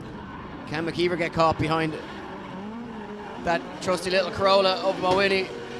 Not look at the accuracy, Wow. straight onto the door. Takes off his front bumper while he's doing it. Does, yeah, it's like such precision, incredible from Dwayne McKver as Mlvine just nails that outer line. McKver just backs off, front bumper trailing on McKever's S15, rear bumper trailing on the Corolla of Jack Mlvine. They take it deep into the final outer zone, hand out the window from both drivers. Guys, give it up for Mlvine and give it up for Dwayne McKver. What a run there, what a chase from McKver against the slower Corolla. Fantastic control, took off his front bumper on the way. Just look at this transition here, loses his front bumper in that transition. Tiny waver, but you know what, we'll allow it. It was just so spectacular. Mlvine on that perfect lead line, absolutely great stuff. Fantastic drifting here today, different conditions, drivers dealing with all sorts. And we are being treated to some of the best driving that Ireland has to offer, that's for sure. And guys, we've been asked as well by the IDS staff to comment there on the live stream if you can, who your hard charger of the day is. And if you're watching here live in Bishopscourt, get on the YouTube as well and drop in a comment there who your hard charger of the day is. And I think I know who it's going to be anyway, but yeah. Yeah, and for those of you who don't know what a hard charger is, Mike, talk them through. What should they be looking out for? What are the key points of a hard charger? Driving the absolute life out of their car all day, basically. I wonder who that could be. I wonder who it could be, but drop the comments in, guys, and we can announce that we do have a result for the 3rd, 4th place playoff. We do have a result for the 3rd, 4th place playoff, so we will be ready to rock for the final, that means, Eddie, and yeah, we will announce that one on the podium, but it's a relatively self-explanatory battle, I guess, as well there. It's not going to be a huge surprise to anybody, but we do have a result and we will move it on, guys. That means we are ready to rock here for the final of IDS Round 2 2025. I had to think what year it was there. 2025. I was going to say 2015, but that was a long time ago. So 2025. 10 years probably. Around Close to 10 years, I'd say. Nearly 10 years ago. 2015 was. So it was, yeah. Up here at Bishopscourt, Diff and Drift. And be sure to check out this facility here as well, guys. You can come here and have some fun days in your own car. It's a great facility in ex-World War II airfield. We have a Bishopscourt race circuit as well, just across the field here, basically. So 2 great facilities here right next door to each other. And be sure to check those guys out and see what they can do for you. Well, it looks like, Mike, we are ready to go with getting the drivers into the burnout box. They're going to warm their tyres ahead of the final of round 2 of the Irish Drift Series, brought to you by Lucky Day Competitions. Well, Harry Kerr has reignited his charge on the championship at round 2, moving himself well up the pecking order, but he's coming up against the man who is on back-to-back finals. Can he go one step further? He was narrowly beaten by Dwayne McKver at round 1. McKver bowed out early. It was looking like it was going to be a McKver-Ryus final. It's going to be a Ryus-Kerr final instead, but Harry Kerr has got his own plans, and he has been looking like the one to beat. He has been looking on form, but Ryus Akiba always has something to spare. He always has something left in the tank, that little extra percentage that he can push. He's going to be in the chase position for the first half of this run. Conditions, well, they've changed back to wet from dry. It's been torrential, but these guys, importantly, Mike, they've driven the track like this all day long. It's gone wet, it's gone dry, now it's fully wet. They'll know the setup. They have excelled no matter what conditions we have thrown at them. Here we go, Harry Kerr to lead them in for the final run of the day. Ryus Akiba to give chase. Kerr on the perfect line. Ryus right on the door. They switch it back onto the wall. Perfect from both drivers, no mistakes. So fluid. Kerr hugging that outer line, but he just can't shake Ryus, who just looks so smooth behind him, Mike. Ryus, he's quite early on the transition though, and it causes him to miss outer zone 3. Yeah, early transition there for Ryus. It loses him some line, and maybe, just maybe, in a battle of very few mistakes, that could be the point that costs him that chance at the top step on the podium. Remember, you can check out all his content on YouTube on Reverse the Time, and they'll be posting all Ryus's content as he makes his charge through the Irish Drift Series. And check him out, make sure and give the page a follow. And Eddie, would you say that was the perfect lead line?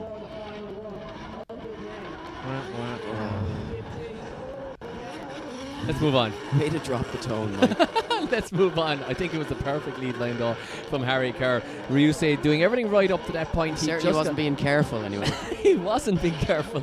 Indeed he wasn't. Indeed he wasn't being careful. He's never careful, is Harry Kerr, the Belly Money bomber. So, you know what? I don't know. These have been the best drivers from each side of the bracket, to be fair. They've made their way to the final. They've made it on merit. They've deserved every win. Sometimes you see drivers kind of getting the rub of the green and maybe getting some mechanical failures help them out. But you know what? These have been the best. And this is the last run of the day. Bishopscourt, are you ready for the last run of the day? Yeah, cream of the crop rises to the top. Here we go. Akiba, Harry Kerr. Big entry from Akiba. Harry Kerr right there with him, equal to the task, as Akiba slows it down a little bit as he just tries to keep on that wide line, but Harry Kerr is just glued to the door of that S15. There's no going to be reversing the time here. Hard on the foot brake goes Akiba to try and settle that car, but he keeps the door open for Harry Kerr, who makes a perfect transition.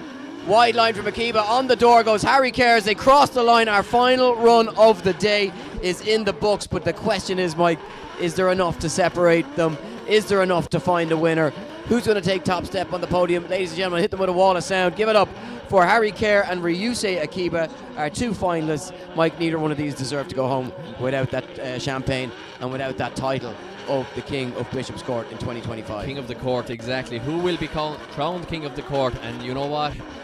I'm looking at this one, and Harry Kerr, it's very close, but if I had to, I think one more time might be on the cards, but if I had to call it, Eddie, if I had to call it, Kerr's chase there. Well, it's a good thing that you don't have to call it, and we employ 3 separate people, and I am hearing official ruling from the judges. Guess what? We're going to go one more time! Oh, wow, we're going to get to see it one more time. It wasn't the last run of the day, guys. You know, Eddie, I said it might be one more time. I liked Kerr's chase there. But, you know, it's... Look, when it comes to this stage of the competition, Mike, you want to see something definitive between the two, and there certainly wasn't a whole lot that was definitive to separate these two drivers. I think nobody's going to be sad to see these two go at it once again. With weather conditions like this as well, Mike, you could expect that they may just head straight back up to the start line. No real need to change the tyres. So no, well, unless they want to maybe change a setup, you know, something in terms of their setup, but I think we could just see them go straight back to the line and get straight back into it. Harry Kerr certainly looks like he's going back up to the line. Ryus Akiba is following him. Well, so we're going to get straight back into it. The only thing here, Eddie, would be engine temperatures. It's late in the evening. The heat soak into the chassis keeps a lot of heat around the cars. It's wet, there's a lot of rev limiter action, not a lot of airflow getting through the cars. You see Harry Kerr actually now just going up to the top here to get a little bit of air, and Ryus following him. Just going up to the top of the track, get a little bit of air back into those radiators, intercoolers, oil coolers, etc. Air out some of that trapped hot air under the bonnet. And that's the only problem with an instant one more time. It can put a lot of strain on the cars. Hopefully their oil and coolant temperatures are still nothing crazy. Harry Kerr doesn't care. Look at him. He doesn't care. He's warming up his tyres. He's going to send this 2JZ absolutely to the moon once again, as is Ryus Akiba. So we are in for a treat, guys. We're going to go one more time with the final here. The two deserved drivers have made it to the final, and we get a treat in the form of seeing them go one more time. So, Eddie, we have to call it this time. Who's your money on? It has to be one or the other. Oh, well, no, we can actually go one more time again. But it's so hard to split. I just think Harry Kerr has enough to get this done. I think Harry Kerr has enough to get this done, but I also know that Harry Kerr has a mistake in him. He does, and I think, you know, look, I think it's, I would say Ryus may be less likely to make a mistake. Ryus is more consistent, absolutely, yeah. But Harry Kerr has that X factor. It's certainly knife edge. We're about to find out. It's the final battle. One more time, Harry Kerr leads in Ryus Akiba. Harry Kerr, perfect through the first section. Akiba on the door, just what he wanted to see. Kerr takes it onto the wall. Again, gets into that outer zone, and Ryus, I mean, look at this, Mike. They are just glued to each other. Perfect proximity, maintaining consistent proximity throughout. Just loses some ground now as they make that transition, but tucks it back in. Almost loses the bumper off the rear end of Harry Kerr's car as he throws it onto the door and to go across the line. No mistakes from Akiba. Pressure onto Harry Kerr here now in the chase position. Yeah, pressure onto Harry Kerr. Maybe Akiba could have just been a little bit tidier on the last transition. He ended up in slightly the wrong part of the track, but as we watch the replay around here now, let's just have a look at that. Both drivers, Akiba, by the time he got to Kerr's position there with the cars, he probably was on relatively the same angle.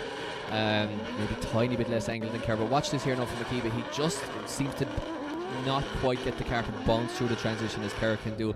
Doesn't quite get on the door, but overall a great chase from the Japanese driver, a great lead from the Northern Irish driver, and I mean, it's still all to play for. I think it's possibly a 5-5 or a tiny advantage to Kerr here maybe. So here we go, second half of the one more time battle. Ryus to lead them in. Will there be enough to separate them after these two runs?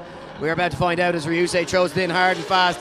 And look at this, once again, Harry Kerr equal to the task. Wow. Oh, what a transition from Harry Kerr as he throws it onto the door. He's glued to the S15. He's going super aggressive, more proximity than Akiba. Can he manage to just make that fast dive transition that Mike has spoken about? We've seen from him. Oh, Akiba dives on angle. Oh, just has to back out of it, but he makes it work. Incredible stuff from Harry Kerr as they both cross the line. Mike, you're laughing, you're loving that one. Wow, what a run. Akiba dials on the angle just before the finish. Harry Kerr seemed to have nowhere to go. It looked like he's shortened the nose of that BMW, popped back out on the other side onto Akiba's door. Akiba's on a beautiful lead line here. Kerr is pushing him around the track around zone 2 here. Watch the transition. Doesn't quite get that spring transition that Kerr, he actually sacrifices zone 3 quite a lot there. Look, there's just the tiniest bit of contact, I'd say, between both drivers. The drone just caught it there. I don't know how we came out of that one without contact. Now Harry Kerr, he was way more aggressive definitely and had the proximity. He did sacrifice zone 3 quite a lot. He was quite shallow. But I think overall, Eddie, I don't know, but I am hearing news. We are hearing news, and we are going to announce it. There is a decision, and we will announce who's going to take first, second, and third down at the podium. So do join us, guys, in a few moments' time for our podium celebrations, where we'll be handing out the prize money, the silverware, the champagne, and we will be announcing who took that top step on the podium, who will be King of the Court at round 2 of the Lucky Day competition, Irish Drift Series round 2. We will be with you in just a few moments' time. Join us for our podium celebrations.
One, two, one, two.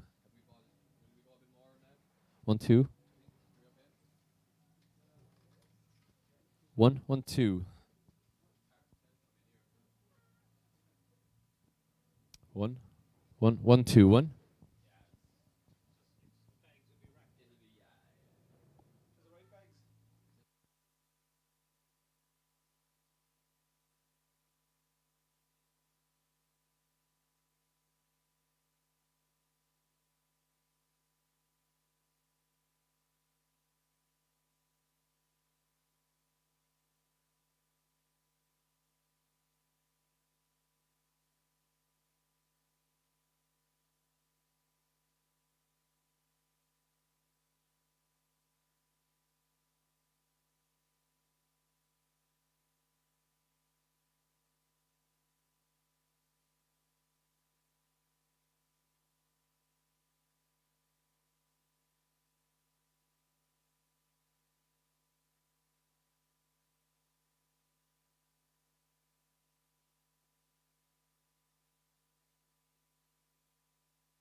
1, 2, 1.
Okay, guys, so I think we're all ready to go for the podium celebration here at Bishopscourt at IDS Round 2 2025. And we'd just like to say, guys, on behalf of all at IDS, thank you for coming out today. Very, very mixed conditions, very tough with the rain. And thank you to everybody for staying yesterday as well. It was absolutely crazy conditions all weekend between wet, dry, sunshine, wind, absolutely nuts. So thank you to everybody, to all the teams, competitors and spectators from the bottom of our hearts. Honestly, thank you so much.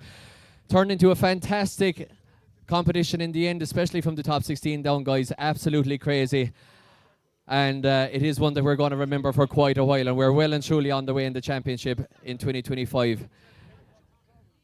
So, guys, to get on to the podium ceremony, we're left here with four quite aptly, we can call them gladiators, I think, at the end of today. And in fourth position, doing absolutely crazy things all day. Guys, we've all seen it. We've all been in awe. Let's hear it for the one and only in the little 20 val for Jack Mlvine.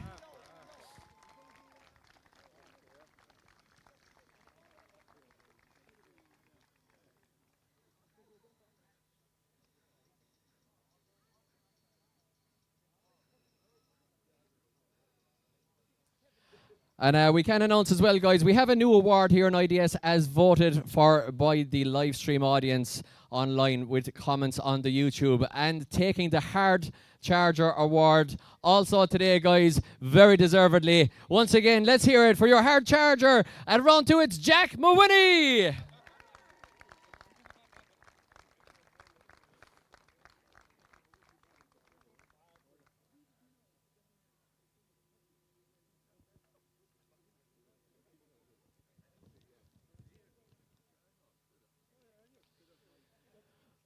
So that moves us on, guys, to the podium outright. And at IDS round 2, in third position, not often a man to get beat on his own terms, but he was beaten today. Let's hear it, guys, for the local man, the Northern Smoke Machine. In third position is Dwayne McKver.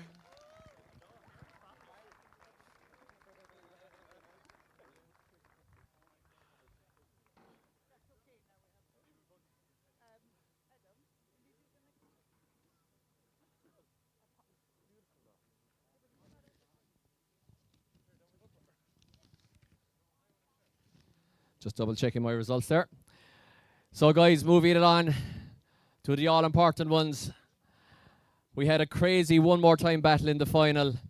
We had a visiting fantastic Japanese driver who is showing us what the heart and soul of Japanese driving style is. So consistent all weekend. And then we had a relatively local man, a Northern Irish driver, the Ballymoney bomber, Harry Kerr on the other side. Absolutely crazy stuff.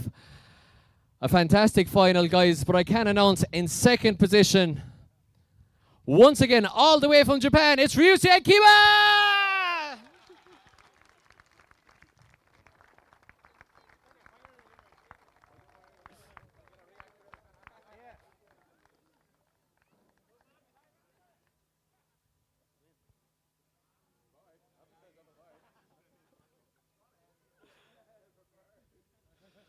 Dwayne McKver, as usual, jumping the start there with the champagne cork.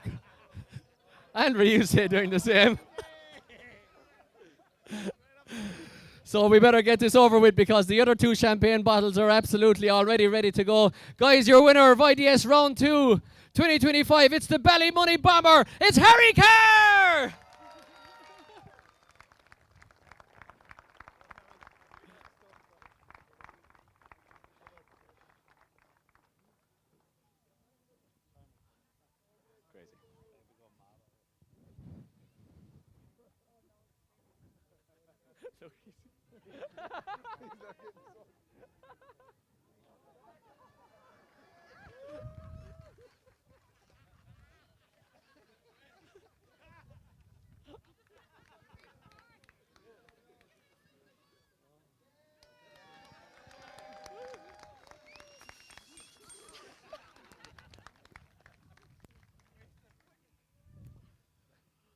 Guys, apart from the photos, that concludes us from IDS Round 2 2025 here in Bishopscourt. We'll be back up here to do it all over again at the start of August, but in the meantime we have Round 3 in Watergrass Hill in just a few weeks' time. So guys, once again, thank you so much.